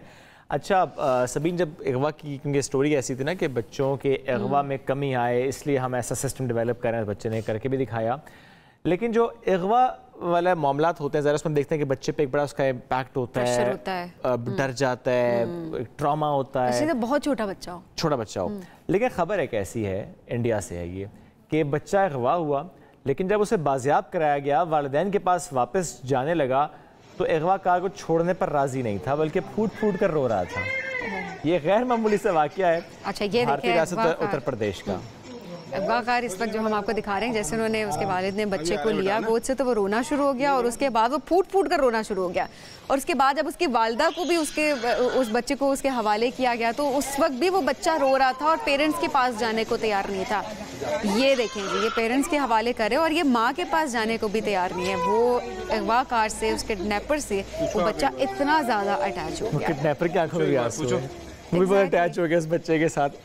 इस बहाने ये सारे मामलात अगर छोड़ दे तो प्रॉब्ली उसके लिए बेहतर होगा, क्योंकि बहुत छोटा बच्चा है शुएब, इसलिए ये वाला फैक्टर भी होता है कि बच्चे को वो जिसके साथ रह रहा है वो उससे अटैच हो जाता है, मानूस हो जाता है, उसे क्या पता उसके पेरेंट्स कौन है। इतना छोटा सा बच्चा 2 साल का, मतलब 1 साल की उम्र में उसको इसने अगवा कर लिया होगा। बिल्कुल, और ये जो अगवाकार है ये खुद पहले पुलिस में रह चुका है और ये भेस बदल के जो है वो फरार हुआ था एक तरह से, जिसको पकड़ने की कोशिशें की जा रही थी किसी बड़ी मुश्किल से पुलिस ने इसको पकड़ा है फाइनली। चल नाज़रीन, हमें आगे बढ़ना है एक ब्रेक की तरफ। जब ब्रेक से वापस आएंगे तो बहुत शॉर्ट सेगमेंट्स हैं और आज हमने बात करनी है, टीजर दे दूं या ना दूं? दे दें। ओके, कंफर्म है तो दे दें। फूल मखाने खाए कभी आपने? मखाने सिंपल जो होते हैं, मुझे नहीं पता फूल मखाने, उसको मखाने खाए हैं वो सबने। तो क्या किस तरह के होते हैं? वाइट कलर के मखाने किसने नहीं खाए? मीठे होते हैं? नहीं, मीठे नहीं होते, वो तो टेस्टलेस होते हैं एक तरह से। अगर उसके आप मसाले अगर आप ऐड कर देते हैं, मतलब उसका कोई स्पेसिफिक टेस्ट तो नहीं होता। एक मखाने होते हैं वो मीठे होते हैं, वाइट होते हैं। एक होते हैं फूल मखाने, वो मीठे नहीं होते, वो डिफरेंट होते हैं। डिफरेंस है इसमें, करेंगे बात इस पर ब्रेक के बाद। Welcome back. अब बात करेंगे हल्के फुल्के मखानों की, फूल मखानों की, क्योंकि मैंने पहले बताया था कि मखाने और फूल मखाने। तो जो मीठे वाले होते हैं वो मखाने होते हैं और जो फीके वाले होते हैं वो फूल मखाने होते हैं। हाँ, वो थोड़े से साइज में भी बड़े होते हैं, वो हाँ टेस्टलेस समझ गए ना लोग, ड्राई फ्रूट्स वाले मखाने नहीं है ये। हाँ, ये ड्राई फ्रूट्स वाले मीठे वाले मखाने नहीं है। हम बात करें फूल मखाने की। 100 ग्राम फूल मखाने से 350 जो है वो कैलोरीज की जो एनर्जी होती है, तवानाई होती है, वो मिल रही होती है बेसिकली। अच्छा, इसमें कोई फैट्स नहीं होते, बराए नाम से होते हैं, तो जिस्म के लिए जो ज़रूरी मादनी आते हैं वो फराहम कर रहे होते हैं, यानी कैल्शियम है, मैग्नीशियम है, फॉस्फोरस है, ये इसमें होते हैं। फाइबर भी है, प्रोटीन का सोर्स भी हो जाते हैं, कार्बोहाइड्रेट्स भी हैं। लेकिन द क्वेश्चन इज़ कि आप डेली अगर ये कंज्यूम करें तो कितने फूल मखाने आप खा सकते हैं? मुनासिब वक्त क्या है फूल मखाने खाने का? किसके साथ कंबाइन करके खा सकते हैं? किसके लिए खाना बहुत ज़रूरी है? कुछ समटाइम डेफिशिएंसीज भी होती हैं, तो और कुछ हेल्थ कंडीशंस भी होती हैं जिसमें मना किया जा रहा होता है ना कि सर्टेन चीज़ें इस हेल्थ कंडीशन में आप नहीं खा सकते। तो आज जरा इसी वाले से हम बात भी करते हैं। आपके क्वेश्चन तो आप भी हमें कॉल कर सकते हैं, हमारे साथ लोग मौजूद हैं। न्यूट्रिशन लीना कादर साहब, अस्सलाम वालेकुम लीना, कैसी हैं आप? सलाम, अल्हम्दुलिल्लाह। ये क्या होते हैं फूल मखाने? फूल मखाने बेसिकली इनको लोटस सीड्स भी कहते हैं, और लोटस सीड्स, ठीक है, और बहुत हेल्दी होते हैं ये। बहुत सारे हमारे गट के ऐसे इश्यूज होते हैं जिनके लिए बहुत इनका हेल्दी रोल होता है। जैसे आपने पहले भी बताया, इनमें वाकई बहुत सारे न्यूट्रिएंट्स भी होते हैं और ये बहुत अच्छा रिप्लेसमेंट होता है जो बहुत सारे अनहेल्दी स्नैक्स होते हैं उनकी जगह में। जिन लोगों को बहुत ज़्यादा भूख जिन लोगों को लगती है, कोई लोग अगर एक स्पेसिफिक टाइप का डाइट फॉलो कर रहे हैं लो कैलोरिक, तो ये बहुत अच्छा स्नैक है। दूसरा, जैसे आप बोल रहे थे ये टेस्टलेस होते हैं, आप इनमें टेस्ट ऐड कर सकते हैं कुछ हर्ब जैसे, बहुत ज़्यादा सॉल्ट नहीं, लेकिन कोई और ऐसे हर्ब, थोड़े से चिली फ्लेक्स और थोड़े से और सीड्स जैसे फ्लैक्स सीड्स हो गया, पम्पकिन सीड्स हो गया, इनके साथ आप इनको हल्का सा अगर रोस्ट करें तो इनमें बहुत अच्छा क्रंच आ जाता है। ये कहने लगी थी कि लोग बेसिकली उसको रोस्ट कर रहे होते हैं, लेकिन बाज़ औक़ात में ये देख रहे होते हैं कि ऑयल भी ज़्यादा ऐड कर देते हैं और उनमें भी रोस्ट कर रहे होते हैं, और साथ में मिर्च मसाले और वो उसको सही मसालेदार अगर इसको बिल्कुल नॉन स्टिक पैन को अच्छा सा गर्म करके मीडियम हीट पे इसको हल्का सा टोस्ट करें, उसके साथ आप अपना फ्लैक्स सीड्स डाल दें, पम्पकिन सीड्स, तो ये बहुत अच्छा क्रंच इसमें आ जाएगा विदाउट ऑयल, विदाउट बटर। हाँ, उसी तरह अगर आपने बच्चों को ये स्नैक्स देना है तो आप इसमें बटर ऐड कर सकते हैं। थोड़े से क्रंची होते हैं तो इनका बिल्कुल फ्लेवर जो है वो पॉपकॉर्न्स की तरह का आता है। तो इसी तरह अगर आप बच्चों के लिए स्नैक दे रहे हैं तो आप इसमें थोड़ा सा होममेड कैरेमल यूज़ कर सकते हैं। लेकिन वहीं पे अगर कोई इंसान जो वेट लॉस का कोई प्रोग्राम फॉलो कर रहा है और उसमें बहुत ज़्यादा स्नैक्स में रिस्ट्रिक्शन है, तो ये as a low caloric snack वो अपने डाइट में यूज़ कर सकता है। बहुत सारा फाइबर होता है इसमें, तो ये है कि कॉन्स्टिपेशन वगैरह या लो फाइबर डाइट जो लोग ले रहे हैं तो इसको वो ईजिली अपने डाइट में यूज़ कर सकते हैं। क्यों खाना शुरू कर दिया हमने लोटस सीड्स? क्यों खाना शुरू कर दिया? क्योंकि एक अच्छी चीज़ है, अच्छा स्नैक है, अच्छा स्नैक का ऑप्शन है। बहुत दफ़ा ऐसा होता है कि जितने भी स्नैक्स देखें वो बहुत ज़्यादा रिच इन कार्बोहाइड्रेट्स होते हैं, बहुत ज़्यादा प्रोटीन स्नैक्स जो हैं वो पसंद नहीं आते हैं, या कभी कभार दिल चाहता है बस ऐसे ही मंचिंग करने के लिए, तो लोग बहुत ज़्यादा एक्सेसिव अमाउंट में स्नैक्स को मंच कर लेते हैं या ड्राई फ्रूट्स ले लेते हैं। इनको ये है कि आप एक सर्टेन क्वांटिटी में, अगर आपको मंचिंग का दिल चाह रहा है किसी भी टाइम पे, रात में, शाम में, क्वांटिटी कितनी है? क्वांटिटी ये वैसे बहुत फुलफिलिंग सा इनका इफेक्ट होता है, आप थोड़ा सा भी लेते हैं तो आप फुलफिल हो जाते हैं, तो दैट डिपेंड्स। लेकिन अगर आप किसी वेट लॉस प्लान में है तो फिर ये कि जाहिर है आप हर चीज़ का क्वांटिटी कंट्रोल करें तो आप इनका भी क्वांटिटी कंट्रोल करेंगे। जाहिर आपके गोल पे डिपेंड करता है, गोल पे डिपेंड करता है, लेकिन एक जो नॉर्मल सर्विंग बोल हमारे घरों में होता है, अगर आप उतना ले लें, अगर सिर्फ आप ये ले रहे हैं, लेकिन अगर आपने इसमें कोई और सीड्स वगैरह भी ऐड किया तो आप इसका क्वांटिटी थोड़ा कम करें। हाँ, लेकिन दैट डिपेंड्स कि आपका गोल क्या है। अगर आपने अगर आपने बच्चों को लिए देना है तो हम उनको थोड़ा सा ज़्यादा अमाउंट में दे सकते हैं, इसमें कुछ और सॉस वगैरह ऐड करके। लेकिन अगर आप वेट लॉस के प्लान में है और आप इसको को ले रहे हैं किसी एक टाइम में आप देंगे, और वो भी ऐसे टाइम में जब आपको कोई ऐसा स्नैक खाने को दिल चाहे जिसमें कार्ब्स ज़्यादा हैं, या जैसे लोगों को स्नैकिंग की आदत होती है चिप्स वगैरह में, तो उसके ऑल्टरनेट में ये यूज़ कर सकते हैं। It's a good option. कौन नहीं खा सकता? ऐसे स्पेसिफिकली कुछ भी नहीं है कि कोई खा सकता है कोई नहीं खा सकते। डायबिटिक पेशेंट्स के लिए बहुत अच्छा स्नैक है, बहुत अच्छा स्नैक है।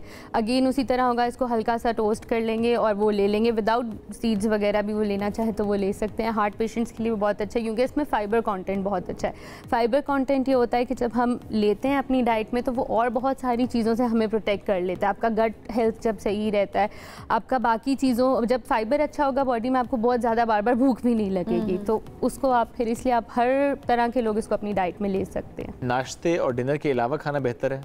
नाश्ते में तो आप प्रॉपर मील लेंगे, ये तो स्नैक है। तो ये होता है कि आपने जैसे ब्रेकफास्ट कर लिए, अब वो जो मिड मॉर्निंग एक स्नैक जो बनता है 11 बजे, जैसे आप लोग हैं, आप लोग वहाँ पे रख सकते हैं अपने साथ। तो ये बहुत सारे सेलिब्रिटीज हैं जो इसको जो है वो लेते हैं। ओहो, वैसे गलत, क्योंकि जो लोग इस तरह बहुत लंबे आवर्स में काम कर रहे हैं, फिर होता है कि कोई अनहेल्दी स्नैकिंग करने से बेहतर है। It's very good, I have really tried it. हाँ, मसालों के साथ टोस्ट करना लाजमी है और टेस्ट ऐड करना लाजमी है। That depends. अगर आप थोड़ा सा ब्लैंड खा सकते हैं, लाइक पॉपकॉर्न्स में भी फ्लेवर होते हैं, तो जो बिल्कुल प्लेन पॉपकॉर्न्स होते हैं, अगर आपको वो पसंद है तो हल्का सा नमक तो जाहिर है उसमें आप ऐड, हल्का सा बिल्कुल pinch of salt, pinch of red chillies और जो भी स्पाइसेस आपको है। अच्छा, वो पॉइंट पूछने का कि खाली पेट खा सकते हैं जो लोग, नाश्ते की आदत नहीं है जिन लोगों को, वो कह रहे हैं चले हम मखाने ही थोड़े से खा लें सुबह, खाली पेट बेहतर है कि आप उसको एज ए स्नैक लें। जब आप खाली पेट है तो आप कोई और चीज़ खा लें, एज ए स्नैक आप उसको जो है वो ले लें। वो मिड मॉर्निंग है, मिड इवनिंग है, किसी भी टाइम पे, इवन थोड़ा लेट नाइट अगर आप ले रहे हैं तो आप उसमें ले सकते हैं। ज़्यादा खाने से कोई नुकसान तो नहीं होता इसका? ज़्यादा खाने से नुकसान नहीं होता, लेकिन ये कि बस एक सर्टेन, हर चीज़ की एक सर्टेन अमाउंट होती है, एक सर्टेन क्वांटिटी में लेना चाहिए। तो इट्स बेटर कि आप उसको एक मॉडरेट क्वांटिटी में लें। कोई भी चीज़ को एक्सेस करेंगे तो जाहिर है जैसे कुछ मिनरल्स की हम बात करते हैं ना, जैसे फास्फोरस का भी सोर्स है, और अगर आपने रूटीन में खाना शुरू करे तो क्या ये भी खुदा ना खास्ता हो सकता है, चूँकि मिनरल्स हैं उसके अंदर, वैसे तो ज़रा हर चीज़ में कुछ ना कुछ होता है, लेकिन एक्सेसिव उसकी ईटिंग से वो मिनरल की क्वांटिटी बढ़ जाए आपकी बॉडी में? कुछ ये जो मिनरल्स होते हैं बहुत ट्रेस अमाउंट्स में होते हैं, ऐसा नहीं होता कि आप अनलेस और अनटिल आप बहुत एक्सेसिव, वैसे भी जल्दी आपका पेट भर जाता है। हाँ, जल्दी भर जाता है, फुलफिलिंग है। हाँ, कभी होता है कि आप फ्रूट कहीं कैरी नहीं कर सकते तो आप ये डाल के रख सकते हैं, जिस तरह कहीं भी हिडन चीज़ों में आप रख सकते हैं। बहुत सारे सेलिब्रिटीज़ इसको जो है बहुत ज़्यादा यूज़ करते हैं अपने मिड उसमें ब्रेक में, because they are following a certain diet. तो उसमें आप आराम से थोड़ी सी क्वांटिटी में ये यूज़ कर सकते हैं। डाइट करने वालों के लिए बहुत ज़्यादा फिजिबल है क्योंकि उनके पास ज़्यादा ऑप्शंस नहीं है, एनर्जी ज़्यादा लग रही होती है ना आपको, और बहुत सारे स्नैक्स रिस्ट्रिक्टेड होते हैं, कुछ लोग अब डिपेंड कर रहे हैं, तो ये स्नैक के लिए फिर उसका अल्टरनेट बहुत अच्छा है। अच्छा, स्नैकिंग की अगर बात की जाए तो उसमें अक्सर हमने ये भी देखा है कि चने भी लोग कैरी कर रहे होते हैं। बिल्कुल, भुने हुए चने, क्या कर रही हैं आप? ना चने रखे मैं यहाँ पे, ना फूल मखाने रखे मैं, बातें आप किए चले जा रहे हैं। इस मामले में मैं आपके साथ हूँ। Thank you. तो भुने हुए चनों की अगर बात करें तो वो भी लोग अक्सर अपने पॉकेट में, अपने साथ बैग में, वो डब्बे में कैरी कर रहे होते हैं कि भूख जहाँ लगे, वैसे जो लोग वेट लॉस की तरफ जा रहे होते हैं। इसकी क्या फ़ायदा है? इसके भी बहुत फ़ायदे हैं, इसमें भी बहुत ज़्यादा मिनरल्स हैं, बहुत ज़्यादा फाइबर कंटेंट भी बहुत अच्छा है, प्रोटीन का बहुत अच्छा सोर्स है, कार्ब्स भी हैं इसमें। लोटस से थोड़े ज़्यादा इसमें कार्ब्स, आप बोलें लोटस सीड से ज़्यादा कार्ब्स वगैरह थोड़े ज़्यादा होते हैं। प्रोटीन का भी सोर्स अच्छा है, ये भी गट हेल्थ के लिए बहुत अच्छा है, फाइबर बहुत अच्छा देता है। लेकिन अगेन आप इसको कितनी क्वांटिटी में कंज्यूम करें, क्योंकि इसको अगर आप बहुत ज़्यादा अमाउंट में कंज्यूम करेंगे तो फिर यह है कि कार्ब्स का जो रेशो बनेगा वो बढ़ जाएगा। ये भी कहा जाता है कि इसकी तासीर गर्म होती है, आपके स्टमक के लिए थोड़ा बेहतर होता है, कि बहुत सारे लोगों को देखा है कि स्टमक इश्यूज हो जाए, जलन, बेहतर होगा अगर आप इसके साथ किसी चीज़ को ऐड कर लें। फॉर एग्जाम्पल आप इसके साथ योगर्ट ऐड कर लें, आप कुछ इसके साथ में वेजिटेबल सैलेड्स या थोड़े से कोई और, अगर आप ब्लैक चने, बीन्स और चिकपीस को ऐड करें तो वो एक अच्छा आपको प्रोटीन कॉन्टेंट जो है वो ज़्यादा देगा। चनों को अगर आप किसी और चीज़ के साथ ऐड करेंगे तो वो ज़रा एब्जॉर्प्शन और अच्छी करेंगे। लेकिन जैसे अगर कोई डायबिटिक पेशेंट है वो एक सर्टेन क्वांटिटी में ले सकते हैं। एक्सेसिव क्वांटिटी में लेना या अपने मील को रिप्लेस करके लेना तो वो थोड़े अरसे के लिए तो उनको फ़ायदा देगा, वेट वगैरह भी कम हो जाएगा, लेकिन लॉन्गर रन में फिर वो इतना ज़्यादा कर सकते हैं। रिच सोर्स ऑफ एनर्जी है ना? रिच सोर्स ऑफ एनर्जी है, क्वांटिटी कम क्वांटिटी। घोड़े खाते हैं ना, इसलिए पूछ रहे हैं। खाते हैं ना, घोड़ों को खिलाते हैं? खाते हैं हाँ। इसलिए कि ताकत आती है। बहुत सारे एरियाज में इनको सिर्फ घोड़ों की खुराक की बात कर रहे हैं, सोर्स ऑफ एनर्जी की बात कर रहा हूँ, वो भी जानदार है। अच्छा, आप डॉक्टर साहब सब ये पूछे घोड़ों की मेरे कहने का मतलब ये है कि अगर आप घोड़े की ताकत से आप भी कह रहे हैं बहुत सारे एरियाज में इसको घोड़ों की खुराक ही कहा जाता है। अगर आप ऐसे यहाँ पे सर्व भी करें तो वो थोड़ा ऐसे बोलते हैं कि हमारे इलाकों में हम इसको घोड़े की खुराक बोलते हैं। हाँ, लेकिन ये कि उसके भी फायदे हैं। अगर आप उसको एक सर्टेन क्वांटिटी में ले रहे हैं, वो भी है कि स्नैक से आप उसको रिप्लेस कर सकते हैं। थोड़ी सी क्वांटिटी में ले रहे हैं आप, उसमें थोड़ा सा प्रोटीन ऐड कर दें, थोड़े सैलेड्स ऐड कर दें, वो एक सेल्फ फाइबर दे रहा है, तो जब ये चीज़ें ऐड होंगी तो वो एक अच्छा सा स्नैक बन जाएगा। वो भी बहुत ईजी टू कैरी है। कभी हम कोई ऐसी जगह पे हम फ्रूट नहीं कैरी कर सकते कि हम इसको वॉश कैसे करेंगे, हम कट कैसे करेंगे, तो उसके रिप्लेसमेंट में हम ये बिल्कुल अपने स्नैक्स में ऐड कर सकते हैं। अच्छा, उसमें भुने हुए चनों में समटाइम्स देखते हैं कि छिलके बगैर वाले भी होते हैं, बिल्कुल वो साफ से लगते हैं। हाँ बिल्कुल। वो उसमें फाइबर कंटेंट बहुत कम हो जाता है। फाइबर कंटेंट कम हो जाता है जब आप किसी भी चीज़ का पील रिमूव करते हैं, तो बहुत सारे न्यूट्रिएंट्स कुछ चीज़ों के होते हैं जो उसके पील के अंदर होते हैं। जब आपने उसका पील रिमूव कर दिया है तो डेफिनेटली फाइबर कंटेंट भी कम हो गया, थोड़ा हद तक न्यूट्रिशन भी उसका जो है वो कम हो गया। क्योंकि अक्सर फ्रूट्स भी अगर आप ले रहे होते हैं जिनका छिलके के साथ खा सकते हैं, कुछ वेजिटेबल्स भी कच्ची अगर लोग खा रहे हैं तो ये कहा जाता है कि छिलका नहीं उतारे, छिलका नहीं उतारे। इवन अगर कोई ऐसा है लो फाइबर डाइट है या किसी को बहुत ज़्यादा कॉन्स्टिपेशन है, इरेगुलर बाउल मूवमेंट्स हैं, तो उनको यही रिकमेंड करते हैं कि आपने जो भी फ्रूट ले रहे हैं उसका पील नहीं उतारे। कुछ लोग तो स्ट्रॉबेरी के ऊपर वो जो प्लांट लगा था है वो भी खा लेते हैं, आई हैव हर्ड। तो क्योंकि जो भी एक चीज़ आ रही है अल्लाह ताला ने बनाई है तो उसके कोई ना कोई बेनिफिट कीड़े भी होते हैं, देख के खाना चाहिए। हाँ, देख के खाना चाहिए, अच्छे से वॉश करके। वॉश करना बहुत जरूरी है, वॉश करना बहुत जरूरी है, स्पेशली स्ट्रॉबेरीज को, हाँ वैसे हर चीज़ को ही। चलिए, फूल में खाने से बात शुरू हुई थी और भुने में चनों पे गई, मामला बहुत आगे बढ़ा था तो ब्रेक लगाते हैं। बहुत शुक्रिया रीना, साथ मौजूद थे, हमसे गुफ्तगू कर रही थी। ब्रेक लेंगे नाज़रीन, ब्रेक से वापस आते हैं, साथ रहिए।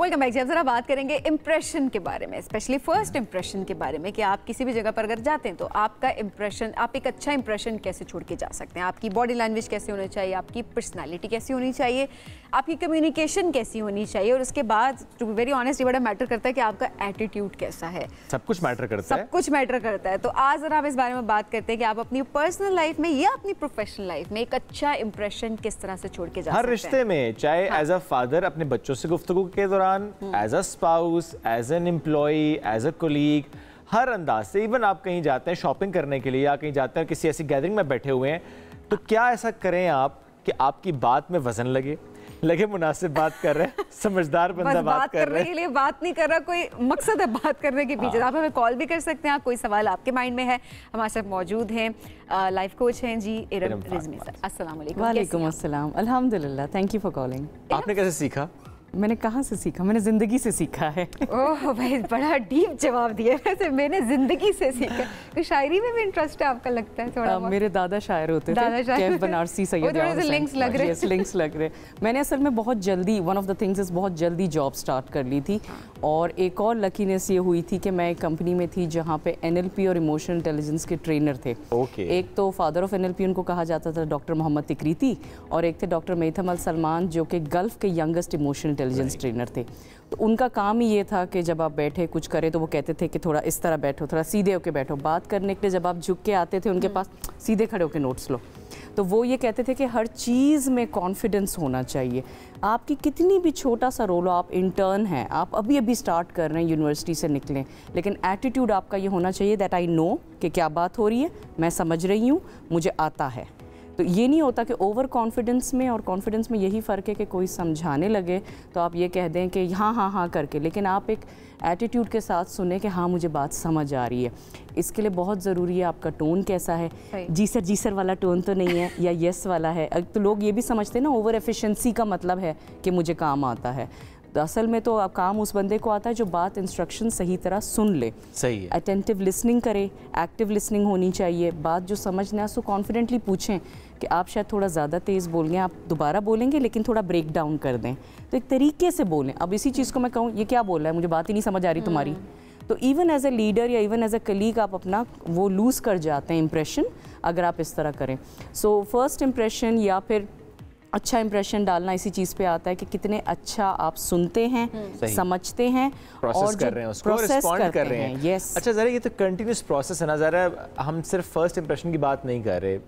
डेली लाइफ में जब लोगों से इंटरेक्ट हम कर रहे होते हैं, लेट्स सपोज अगर हम कहें कि अच्छे ताल्लुक़ बनाना, अच्छे अच्छी दोस्तियाँ करना, वो दोस्ती ज़ाहिर है इवन कोलीग्स में भी होती है, एक अच्छा रिलेशन आपका बनता है, उसके लिए क्या करना चाहिए, किस तरह से बात होनी चाहिए? क्योंकि कंटिन्यूस प्रोसेस, एक मीटिंग में तो ये नहीं आप कर सकते ना, तो आपको मुसलसल रखना है किसी के साथ उस रवैये को।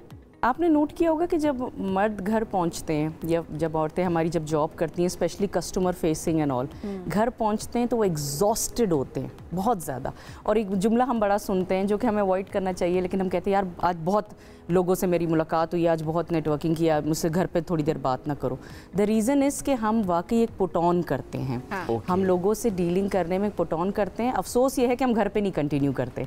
हमें घर का भी जो कस्टमर है, जो घर की हमारा असल बिजनेस है, जो फैमिली होती है, उसके साथ भी करना चाहिए। हमसे बाहर प्रोफेशनली करके भी देखें, वी फील एग्जॉस्टेड बिकॉज़ हम ये कहते हैं हम लोगों को कहते हैं बी योरसेल्फ। अब वो बी योरसेल्फ के चक्कर में लोग इतना आर्टिफिशियल हो जाते हैं। घर में तो आप कैसे हो सकते? भाई बी योरसेल्फ तो आजकल गलत हो गया, बी योरसेल्फ पे लोग रूड हो गए हैं।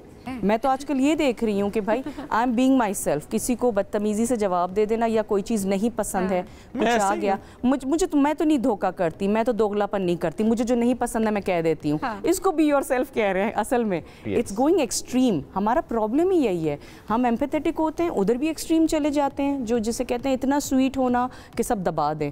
और बी योर सेल्फ जब हो रहा है तो वो भी दूसरी तरफ का एक्सट्रीम हो रहा है। कमिंग बैक टू के मतलब कैसे उसको रूटीन में रखें आप, देखिए इसके लिए ज़रूरी है इमोशनल इंटेलिजेंस के कुछ पॉइंट्स होते हैं। एक होता है सेल्फ अवेयरनेस, मुझे अपने इमोशंस पता हो, क्या मेरे इमोशंस वैलिड हैं, मेरे सामने एक बुरी खबर आ रही है, कुछ पॉलिटिकल आ रही है, दुनिया में जुल्म हो रहा है, कुछ हो रहा है, मेरे अंदर इमोशंस रेंज हो रहे हैं। थोड़ी देर के बाद किसी ने कोई अच्छी सी खबर सुना दी कि मेरे यहाँ तो पार्टी हो रही है, आप प्लीज़ आइए, हमने वो वाला गुस्सा उसके ऊपर तो नहीं निकाल दिया, चिड़ उस पर तो नहीं निकाल दी कि भाई दो अलग सिचुएशंस हैं।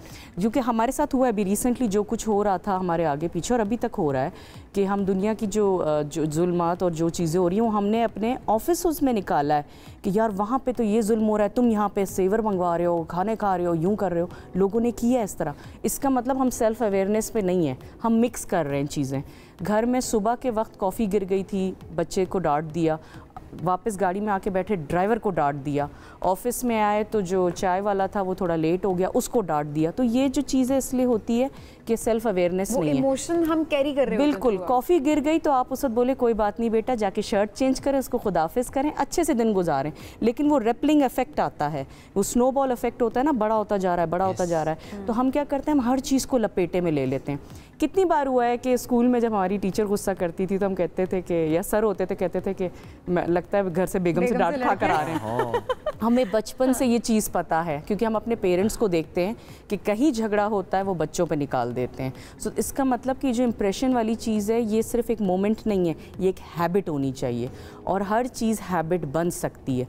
रोज़ाना आप 2-4 घंटा रेगुलेट करके अपने आप को देखें कि मैं मिक्सअप ना करूं अपने फीलिंग्स। कहीं पे सुबह कोई चीज़ अच्छी हुई है तो दिन बेहतरीन अच्छा गुजरा, सुबह कोई चीज़ बुरी हो गई दिन बुरा गुजरा, ऐसा क्यों हो रहा है? आप होल्ड कीजिए ना, अपनी फीलिंग्स को होल्ड कीजिए कि कोई बात नहीं, वो एक चीज़ थी, उसको एक बॉक्स में बंद करके मैंने हटा दिया, वो एक एक्सपीरियंस था, अब ये मोमेंट मेरा नया है, let me try it again. अच्छा तो ऐसे में जाहिर है नेगेटिविटी भी होती है हर जगह पे, आप ये नहीं कह सकते कि बस आप हमेशा आप पॉजिटिव रहेंगे, कोशिश आपको करनी चाहिए, बट आप बाज़ों का नेगेटिविटी से डील कर रहे हो तो थ्रू आउट आप जितने मर्जी अच्छे हों, आप बाज़ों का तो उस तरह से मेंटेन नहीं कर पा रहे हो, तो कहीं ना कहीं आप इंसान हैं, आपका सब्र ख़त्म हो जाएगा और फिर आप भी रिएक्ट करेंगे किसी तरह से। नेगेटिविटी में उसी इम्प्रेशन को बरकरार रखना, अपने आप पे कंट्रोल रखना, ये कैसे हो सकता है? अच्छा, नेगेटिविटी तो सभी सबके साथ है मेरे ख्याल से। बिल्स और हालात और पॉलिटिक्स, अगर सब कुछ देखो, कुछ एक्सीडेंट्स हो जान, हमारे आसपास ज़रूर कोई हमारा करीबी है जो कहीं ना कहीं अभी या तो एडमिट है या डेथ हो गई, मतलब इतना ज़्यादा सुनने को मिल रहा है आगे पीछे, तो वो एक सैडनेस है। मतलब जितने मैं पिछले 6-8 महीनों में देख रही हूँ मेरी फैमिली के लोग जनाजों में जा रहे हैं, एंड इट्स अनफॉर्चुनेट कि बूढ़े नहीं हैं, कभी रोड पे कोई एक्सीडेंट हो रहा है, बच्चे को, लड़के को जो है हार्ट अटैक हो गया, कोई जवान हो रहा है नेगेटिविटी। प्लस ऑफ कोर्स एक मॉनेटरी फाइनेंशियल नेगेटिविटी भी है कि क्या करूँ मैं एक्स्ट्रा। अब चीज़ ये कि देखें, आप एक और चीज़ इमोशनल इंटेलिजेंस में आती है एम्पैथी। आप सामने वाले को रिएक्ट करने से पहले उसके ऊपर आप ये समझ जाएं कि वो किधर से आ रहा है। इस वक्त अगर आपके सामने एक गाड़ी है जो कि बहुत स्लो चल रही है ट्रैफिक पे, आप हॉर्न मारे जा रहे हैं ज़ोर ज़ोर से, आप करीब जाके देखें एक स्टिकर लगा हुआ है और उसमें लिखा है कि मेरा पैर एम्प्यूटेड है, मैं कोशिश कर रहा हूँ गाड़ी चलाने की, मेरे साथ सब्र कीजिए। आपका नहीं इमोशन चेंज हो जाएगा, आप उल्टा उसके साथ वो हो जाएंगे प्रोटेक्टिव कि दूसरे उसको ना धक्का मारें या गाड़ी को ज़्यादा फोर्स ना करें। तो इसका मतलब जैसे ही हम इंसान दूसरे की सिचुएशन समझते हैं हमारा रिएक्शन चेंज हो जाता है, इमोशन बदल जाता है। The moment you have empathy आपका एटीट्यूड चेंज हो जाता है। और बहुत इंपॉर्टेंट आपने पॉइंट रेज किया कि अगर अगली तरफ से कोई ऐसा रिस्पॉन्स आ रहा है तो आप उसके शू में जाएं। बिल्कुल, ये बहुत जरूरी है। कॉलर है हमारे साथ, रेगुलर कॉलर याहिया साहब। याहिया साहब, अस्सलाम वालेकुम, क्या कहना चाहेंगे? वालेकुम अस्सलाम, आप दोनों को बहुत सलाम हो और आपकी गेस्ट भी देखें। मेरी नज़र में मैंने अल्लाह का शुक्र है मेरे बहुत ज़्यादा मेरा फ्रेंड सर्कल भी है, बड़ा सोशल सर्कल भी है, लेकिन बात यह है कि सारे चैनल से भी मेरी बात होती रहती है। मेरी नज़र में इंसान में जो मोस्ट इंपॉर्टेंट पार्ट है ना, the part is the sense and sensibility. किस वक्त आपने किसके सामने क्या गुफ्तगू करनी, इतना सेंस अगर आपने अंदर हो जाए ना तो बड़ी इंपॉर्टेंट बात होती है। अभी एक आप क्या जिस तरह बैठते हैं, किस तरह बात करते हैं, और दूसरी बात है कि मैंने जो अगर आपको अपने शख्सियत का तासुर रखना है ना तो आपको अपने गर्दन का सरिया हटाना पड़ेगा, आपको हम्बल रहना पड़ेगा अगर आप लोगों को दोस्त बनाना चाहते हैं। और देखें, सबसे बड़ी बात है कि हम जितने भी बात कर रहे हैं ना, अगर आपके घर वाले, आपके बीवी बच्चे आपसे खुश नहीं है तो आपने कुछ नहीं किया जिंदगी में। सबसे इंपॉर्टेंट चीज ये होती है यहाँ से। दूसरी बात है कि जब आप गुफ्तगू कर रहे थे ना तो आपको ऐसा, अगर आप किसी को लोग टॉन्ट करते हैं ना, समझाने का भी अंदाज होता है कि अपने बच्चे को भी समझाए तो उसकी इज्जत हक नफ्स जो है मजबूर नहीं होनी चाहिए। ठीक है, सबसे बड़ी बात ये। और जो सिलेक्शन ऑफ द वर्ड है ना, इतना इंपॉर्टेंट होता है आज भी, चाहे आप जितने भी जिस तरह भी माशरत हो जाए, लेकिन ये बहुत जरूरी होता है। आपका जो अंदाजे गुफ्तगू इससे काउंट करता है। तीसरी चीज ये कि देखिए, बात ये कि मैं जो कंफर्ट लेवल आपको जब आप अपने लिए चाहते हैं ना तो दूसरे के लिए भी करना चाहिए। वो कंफर्ट लेवल है, मैं ये बताना चाहता हूँ, जैसे आप किसी दोस्त के घर गए, वो फील कर रहा है कि अब जो है ना मुझे उसे कहीं जाना है, आप फील कर रहे हैं वो जाना है, उसकी जरूरत है जाने की, तो आप इससे पहले कि वो आपसे कुछ बहाना करे, यू शुड क्विट। आपको ये इतनी माहौल को सेंस करना बहुत जरूरी है। अच्छा इरम, बड़ी प्यारी बात, कब किसके सामने क्या बात करने, किस अंदाज से करना, सिर्फ ये सीखना है हमें। इसके लिए देखें, वही हम कहते हैं, एक जुमला सुना होगा आपने, पढ़े लिखे जाहिल। सिर्फ सुना नहीं है, देखा भी है ना? तो देखिए यही चीज ये आया ही वहाँ से है कि लोग समझते थे कि जो पढ़े लिखे डिग्री ले लें, पीएचडी ले लें, स्कूल गए, यूनिवर्सिटी गए, इनको आता है पीपल हैंडलिंग करना। लेकिन अब हमें समझ आ रहा है कि पीपल हैंडलिंग करना परवरिश का हिस्सा है, स्कूलिंग का हिस्सा है। टीचर्स आपके कैसे थे आपके साथ, वो किस तरह का फीडबैक देते थे, एक माहौल जो है आपको बनाता है। और आपकी जो शुरू की वर्क प्लेसेस हैं जहाँ पे जिस किस्म के आपको बॉसेस मिलें, तो पहली आप सोचें ना 18, 19 या 20 साल की उम्र में आपने जहाँ जॉब की है, वो डिफ़ाइन कर देता है कि आप कैसे बनेंगे। या तो आपका वाकई सेल्फ रेगुलेशन इतना होना चाहिए अपने बारे में कि आप रिकग्नाइज़ कर लें। कुछ लोग कर जाते हैं कि ये टॉक्सिक प्लेस है, कुछ लोग उसी तरह के हो जाते हैं। आज मैं कहती हूँ कि अगर किसी को कभी अंदाज़ा है, जो शो देख रहे हैं, कि भाई मुझे पता है कि मैं थोड़ा सा हार्ड मैनेजर हूँ, टफ़ हूँ। अच्छा, लोग अपने आप को टॉक्सिक नहीं कहते, टफ़ कहते हैं, यू नो। तो अब मैं बड़ा मुश्किल हूँ, अब मैं हूँ ऐसा, मैं ज़रा डांट देता हूँ, मैं सीधी बात करता हूँ। अब आप याद कीजिए आपके पहले बॉसेस कैसे थे, आपकी टीचरें कैसी थी, क्या पता आपके वालिद भी ऐसी थे, या आपके चचा, आपके घर का माहौल ऐसा था। तो you have to realize you are not tough, you are toxic. और लोग आपके पीछे अगर आप ये मान जाएं तो ये मान जाए लोग और रियलाइज कर लें, सिर्फ रियलाइज आधा मसला हल है रियलाइज करने पे। एग्जैक्टली। और उसके बाद आप एम्पैथी कीजिए कि भाई मैं क्या वो बनता जा रहा हूँ जिससे मैं चिढ़ता था, जिसने मेरी जिंदगी मुश्किल की। सेल्फ एनालिसिस बहुत इंपॉर्टेंट। बिल्कुल। तो लोग सेल्फ एनालिसिस नहीं करते, अपने आप को फरिश्ता समझते हैं और ये समझते हैं बाकी सब खराब है। मेरे घर में हम सब पे अप्लाई है, हम सब जरा बैठ के सोचें कि हमारी वजह से क्या किसी और को कोई मुश्किल तो नहीं पेश आ रही। सोचें कि क्या कहीं हमारे अंदर कोई इशू तो नहीं है। अगर इशू आपने रियलाइज कर लिया तो फिर से काम करना आसान रहेगा। Thank you very much for joining us today. नाज़रीन, एक ब्रेक की तरफ बढ़ना, ब्रेक से वापस आते हैं, साथ रहिए। Welcome back. पाकिस्तान तहरीक इंसाफ की बात करते हैं, जिसमें इख्तलाफात शिद्दत इख्तियार करते जा रहे हैं। सीनियर रहनुमा इसकी बड़ी वजह प्लांटेड अरकान को करार दे रहे हैं। प्लांटेड लोग कौन हैं, इनसे जमात को क्या नुकसान उठाना पड़ रहा है, इस पर आज हम बात करेंगे। हमें ज्वाइन किया है पीटीआई की सीनियर रहनुमा सेनेटर डॉक्टर ज़रक़ा तैमूर साहब, बहुत शुक्रिया आपने वक्त दिया। डॉक्टर साहब, खैबर पख्तूनख्वा में जिस तरह हम देखते हैं कि पीटीआई इख्तलाफात हैं खुलकर सामने आ चुके हैं, हम देखते हैं काबीना में रद्दबदल की जाती है, अंदरूनी इख्तलाफात की बड़ी वजह आपकी नज़र में क्या है? इतने प्लांटेड लोग हैं हमारी पार्टी में जो दूसरी जगहों से आए हुए हैं, जिनको हम जैसे नजरियाती लोग जो कब से लगे हुए हमने तो देखा ही नहीं। रोज एक नया बंदा आ जाता है जिसको कोई ओहदा मिल जाता है। हमारे जो पार्टी की लीडरशिप है वो खुद टीवी पे देख के हमें बता रही होती है कि ये हमें पता चलिए जी टिकर चल रहा है, हमें तो पता नहीं। तो ये हालात हैं, यहाँ पर बहुत ज़्यादा इंटरफेरेंस, बहुत ज़्यादा मसाइल क्रिएट करने की पूरी कोशिश की जा रही है ना। वो गवर्नर ज़ुबैर साहब थे, पहले वो नून लीग में थे, अब उन्होंने खुद ही डिक्लेयर कर दिया वो PTI में आ गए हैं, और बहुत से लोग हैं, मतलब अब मैं किस किस का नाम लूँ, सबके हिस्ट्रियाँ सबकी जाहिर हैं। बहुत से लोग MNA बन गए हमारे टिकटों पे, वो जो 8 फरवरी का इलेक्शन था। अब बहुत से लोग पार्टी पे कब्जा करना चाह रहे हैं, कोई लीगल रास्ते के थ्रू, कोई किसी रास्ते। ये ज़रका साहिबा, ये तो बड़े शदीद किस्म के इख्तलाफात हैं जिनका आप भी इंकशाफ कर रही हैं, आप भी इस बारे में बात करें। वैसे में 8 सितंबर को PTI का जलसा भी होने वाला है, अंदरूनी इख्तलाफात इतने ज़्यादा हैं, अवाम को कैसे मुतहरिक करेंगे? जलसा कामयाब हो सकेगा? तो बात यह है कि हम सब जानते हैं यहाँ पर तो हो क्या रहा है। यहाँ पे ये हो रहा है कि दूसरी लोगों को बाहर सड़कों पे निकाला जा रहा है ताकि तहरीक इंसाफ ना निकल सके। तो ये बड़ा नेशनल सिक्योरिटी का इशू है, तो आप लोग ना करें। तो खान साहब शरीफ आदमी है, उन्होंने कह दिया हाँ जी मैं नहीं चाहता कि एक और 9 मई हो। तो इस किस्म की गेम्स करके आप डे टू डे एडहॉक तो मुल्क को चला रहे हैं, लेकिन जो असली बीमारी है हमारे अंदर इस वक्त, जो खैबर पख्तूनख्वा में हो रहा है, बन्नू में हुआ, कड़क में हुआ, जो बलोचिस्तान में हो रहा है, जो गिलगित बल्तिस्तान में हुआ, जो आज़ाद कश्मीर में हुआ, पाकिस्तान की 66% अवाम नौजवान है और नौजवान ये बातें नहीं सुनेंगे। तो अपने हमारे लोगों के साथ मिल के बैठ के बात करें, मुल्क को आगे लेके चलें। इंतशार की जो सियासत है ये अच्छी नहीं है, हम नहीं चाहते, हम सब पाकिस्तानी हैं, हम चाहते हैं पाकिस्तान। और डॉक्टर साहबा, जब हम पाकिस्तान के मसाइल की बात करते हैं, ज़रा एक बड़ा मसला है बिजली का, जिसके मामले पर भी हमने देखा कि जो सियासी इत्तेहादी भी थे वो एक दूसरे पर तंज करते नजर आए। इवन सिक्योरिटी की हम बात कर लें, बहुत से और चैलेंजेस हैं जिसका पाकिस्तान को सामना करना पड़ रहा है। सियासी महाज अगर रहेगी तो इन चैलेंजेस से निपटना कितना दुश्वार होगा? देखिए जी, मशवरे की बात तो हम सबसे पहले तो शहबाज शरीफ साहब को मेरी रिक्वेस्ट है, उनके बेटे का नाम लिखा हुआ है नेपरा की लिस्ट में। सलमान शहबाज साहब की 2 कबीरवाला और दूसरी चिन्योट जो IPPs हैं उनमें उनका नाम है।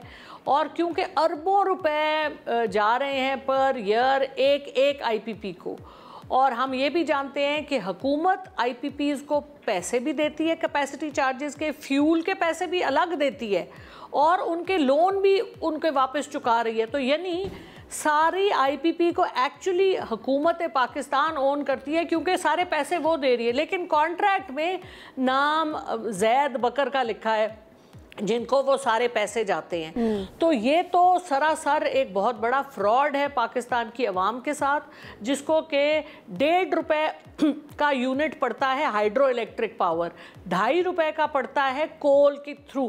तो 80 रुपए जो हम आम सारिफ दे रहा है बिजली का 1 यूनिट, और उसके बाद जो चोर बाजारी हमारे साथ ये डिस्कोस करते हैं, जाली हमें देते हैं बिल, और उसके बाद फिर भत्ता लेते हैं। ये सब चीज़ें डॉक्यूमेंटेड हैं, इनके ऊपर सारी इंफॉर्मेशन मौजूद है।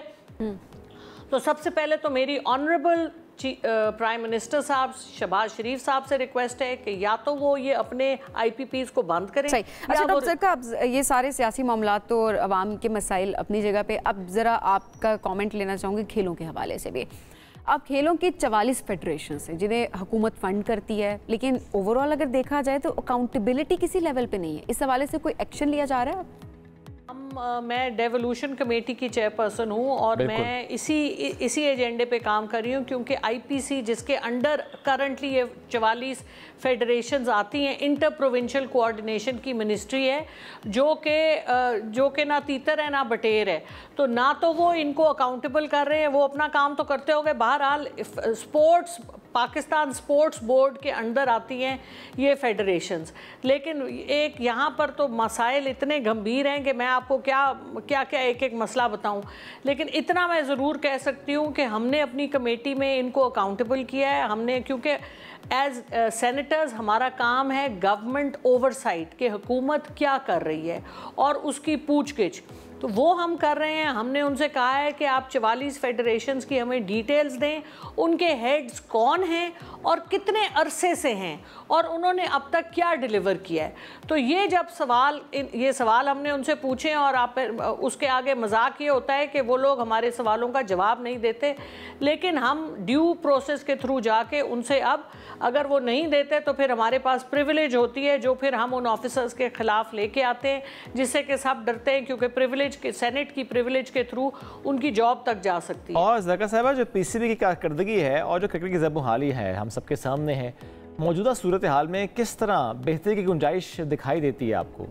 पीसीबी अभी से नहीं, हमेशा से पीसीबी के जो पूरे मामलात हैं उसमें सिफारिश, उसमें नेपोटिज्म, उसमें अकरबा परवरी और इस किस्म के मामलात चलते हैं और अकाउंटेबिलिटी है नहीं। अभी हम आईपीसी के अंडर आती हैं सब, पीसीबी भी उसके अंडर आता था, लेकिन सितम ज़रीफ़ी ये देखें कि जो इन्होंने चीज़ ख़ास बंद दरवाज़ों में रखनी होती है वो उठा के कैबिनेट को दे दी गई है, यानी कि वो अब डायरेक्टली प्राइम मिनिस्टर को आंसर करती है। तो उससे हम आम हालात में हम उनसे सवाल भी नहीं पूछ सकते।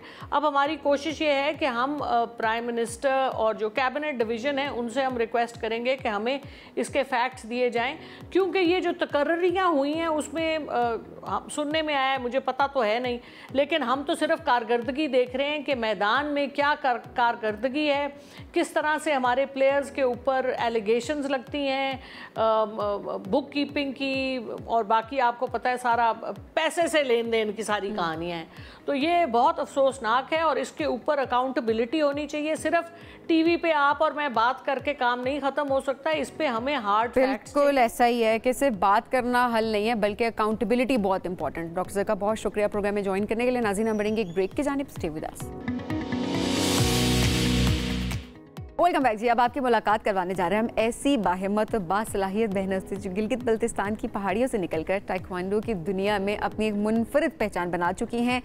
जनाब, हम बात कर रहे हैं मनीषा अली की और मलिहा अली की, जिन्हें बेसिकली अब जो कहा जाता है, इनके नाम से ज़्यादा इन्हें कहा जाता है कि ये हैं जी ताइक्वांडो सिस्टर्स। यस, सिर्फ अपने इलाके के लिए नहीं बल्कि पूरे पाकिस्तान के लिए फख्र का बाइस है। एग्जैक्टली। अच्छा, ताइक्वांडो की दुनिया की अगर बात की जाए तो नेशनल और इंटरनेशनल लेवल पर उन्होंने मुकाबले जीते हैं और कामयाबियों से ये साबित किया है कि अगर आपकी मेहनत हो ना और आपकी डेडिकेशन हो तो आप कुछ भी अचीव कर सकते हैं। एब्सोल्युटली। तो आज ये दोनों बहनें हमारे साथ मौजूद हैं। हम इनसे इनके सफ़र से मुतालिक बात करेंगे, इनकी कामयाबियों से मुतालिक से शेयर करेंगे, चूँकि अभी रिसेंटली इसी साल के बाद में वियतनाम में एशियन चैम्पियनशिप में गई थी और दोनों की कारकर्दगी बहुत अच्छी रही है। तो वेलकम करते हैं। हमारे साथ मौजूद हैं मलिहा अली, अस्सलाम वालेकुम, एंड मनीषा अली, अस्सलाम वालेकुम। एक जैसी लग रही है ना, बहुत ज़्यादा। थोड़ा सा ही फ़र्क है, तो हमने कहा अलग अलग सलाम का, ताकि आपको पता चल जाए कि ये मलिहा है और ये मनीषा है। जी। बड़ी कौन है? मैं 5 मिनट बड़ी हूँ। लग रही है। अच्छा, वो 5 मिनट बड़ी ही लग रही है। फर्क कितना ही है नाम में, हमने फर्क रखा तो मैंने शोएब से ये पूछा, मैंने कहा फर्क कैसे दोनों में पता चलेगा? मैं कहता उनके बाल कर लिए, मैंने कहा वो दूसरी के भी हैं। उनके ज़्यादा कर लिए, उनके ज़्यादा कर लिए। ये पहचान हो गई। तो मनीषा, कैसे स्टार्ट किया ताइक्वांडो की तरफ, कैसे सफ़र का आगाज़? तो पहले से जब हमने स्टार्ट लिया था तब हम पहले से थोड़े से डेयरिंग से थे हमारी फैमिली में, मतलब कि हमारा इंटरेस्ट ज़्यादा मेकअप और शाइनी चीज़ों की तरफ नहीं था पहले से। बिल्कुल ऐसे ही क्लास में मैं और मलिहा थोड़े से डोमिनेट करते थे लड़कों में। हमें कोई चीज़ चाहिए तो उनसे मार के हम अपनी चीज़ पूरी कर लेते थे। तो फिर इस वजह से हमने, हमारी पहले से इंटरेस्ट थोड़ी सी डिफरेंट थी लड़कियों के मुताबिक।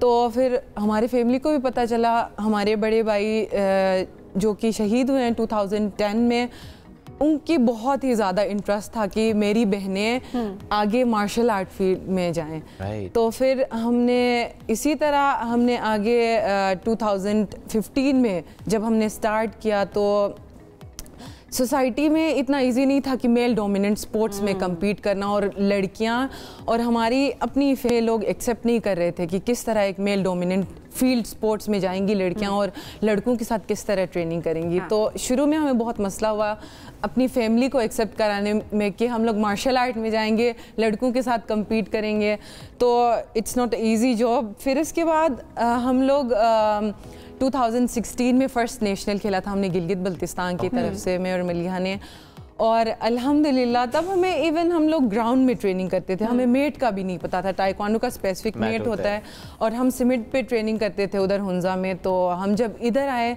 तो फर्स्ट टाइम हमने मेट देखा था और हम लोग फर्स्ट टाइम डिपार्टमेंट के साथ कम्पीट कर रहे थे अपने प्रोविंस को रिप्रेजेंट करके। तो मुझे अभी तक याद है कि मैं और मलिहा फर्स्ट टाइम वो हमने जब रिंग देखी तो पहले हमने सोचा कि हमने इसमें खेलना है, फिर हम तो खुले में खेलते हैं। जी हम तो खुले में खेलते हैं। फिर हमने कम्पीट किया और अल्हम्दुलिल्लाह वो हमारा फर्स्ट एवर इवेंट था और हम दोनों ब्राउन्स हुए थे उसमें। हमने आर्मी को बीट किया था। ये सबसे मतलब हमारे मलिहा ऐसा हुआ कि आपस में कंपटीशन दोनों का हुआ? नहीं, हम दोनों ट्रेनिंग पार्टनर्स हैं, बेस्ट ट्रेनिंग पार्टनर्स। सही। अदरवाइज आपकी वेट कैटेगरी ज़रा डिफरेंट है तो इसलिए आपके कंपटीशन डिफरेंट हो रहे होते हैं। थोड़ा सा आप बताएं कौन कौन से कंपटीशन में पार्टिसिपेट किया? एक वियतनाम की तो मैंने बात की, लेकिन अदरवाइज बहुत से कंपटीशन हैं। जिस तरह आगाज़ ही ब्रॉन्ज मेडल से हो रहा है, तो कौन कौन से इवेंट्स में पार्टिसिपेट करते रहे? रिसेंटली 3 सालों में लगातार पाकिस्तान होस्ट कर रहा है एशियन ओपन ताइक्वांडो चैम्पियनशिप को, जिसमें मोर देन 42 कंट्रीज़ की पार्टिसिपेशन होती है। और अल्हम्दुलिल्लाह उनमें से फर्स्ट में हमारा फिफ्थ आया था, मतलब ऑलमोस्ट फोर्थ होते हम लोग रह गए थे। फिर उसके बाद सेकंड में हम दोनों ने सिल्वर लिया था पाकिस्तान के लिए अल्हम्दुलिल्लाह। और उसके बाद थर्ड में मनीषा ने सिल्वर लिया था और मैंने ब्रॉन्ज लिया था पाकिस्तान के लिए। क्या बात है, ज़बरदस्त। अच्छा, वो जो सोसाइटी बात करी थी बड़ा मुश्किल था। सबसे पहले फैमिली और जाहिर है उसके बाद बाकी के लोगों के लिए, फिर जब जीतने लगी तो जाहिर है वही लोग मुबारकबादें देने भी आते होंगे और अब दोस्तियां करने की कोशिश करते हैं। सही है, जब हम लोग फर्स्ट टाइम जीत कर आए तो जो लोग हमारी फैमिली में जो लोग मतलब कहते थे कि इनको सिलाई कढ़ाई सिखाओ, ये क्या मार दाट सिखा रहे हो, तो उन्होंने अपने बच्चे मार्शल आर्ट में भेजे। मतलब वो हमारे लिए सबसे ज्यादा बहुत बड़ा अचीवमेंट था। हमारे मेडल से ज्यादा वो हमारे लिए बहुत बड़ा स्टोरी। तो फिर ये है एक्चुअली कि आपकी वजह से परसेप्शन बदल गया और बच्चों को भेज रहे हैं कि नहीं आप सीखें, आप करें जो करना चाहते हैं। कितने बहन भाई हैं आप? We are 4 siblings, हम 3 बहनें और 1 भाई। बाकी 2 क्या करते हैं? बड़ा भाई हमारा उनकी अपनी टूर कंपनी है और बहन हमारी she is a professional swimmer. मार कुटाई में और किसी का इंटरेस्ट नहीं है? नहीं, हम दोनों नहीं, हम डिफेंड करते हैं। इन्हें पूरे घर की जिम्मेदारी आप ही कंधों पर है। जी, लेकिन हम छोटे हैं सबसे घर में, लेकिन जिम्मेदारी हम उठाते हैं। जिम्मेदारी बहुत भारी है। क्योंकि कोई ऐसा इवेंट जो अभी आने वाला हो जिसकी आप लोग तैयारी कर रहे हो? जी, अभी हम लोग पाकिस्तान स्पोर्ट्स बोर्ड में है, वहाँ पर हमारा नेशनल कैंप लगा हुआ है पाकिस्तान टीम के साथ। और हम बेसिकली हायर एजुकेशन कमीशन के हैं, HEC को रिप्रेजेंट करते हैं। तो अभी लुकिंग फॉरवर्ड कि कज़ाकिस्तान में एक इवेंट हो रहा है, तो उसके लिए हम लोग ट्रेनिंग कर रहे हैं। और we are looking forward for more events और let's see, it's surprise for our Pakistan. इंशाल्लाह। और जो इवेंट्स की हम बात करें, इस इवेंट में जाना, उसके लिए ज़रा तैयारी करना, फाइनेंशियल कंस्ट्रेंट्स तो नहीं आते?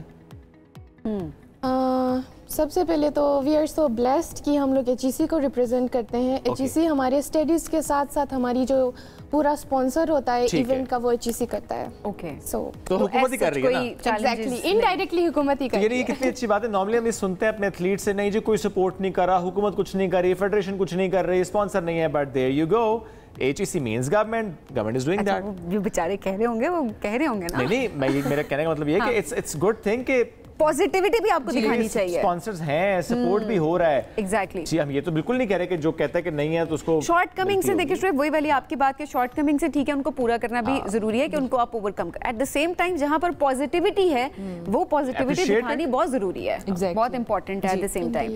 अच्छा, लड़कियां इस वक्त जो आपके इलाके में देख रही हैं, पाकिस्तान में जो आना चाहती हैं इस फील्ड के अंदर, और जो मेन डोमिनेंट जो फील्ड्स हैं बेसिकली, उनकी अगर बात की जाए, कोई मैसेज उनको अगर आप देना चाहें? मनीषा जल्दी से आप और फिर जल्दी से मलिहा।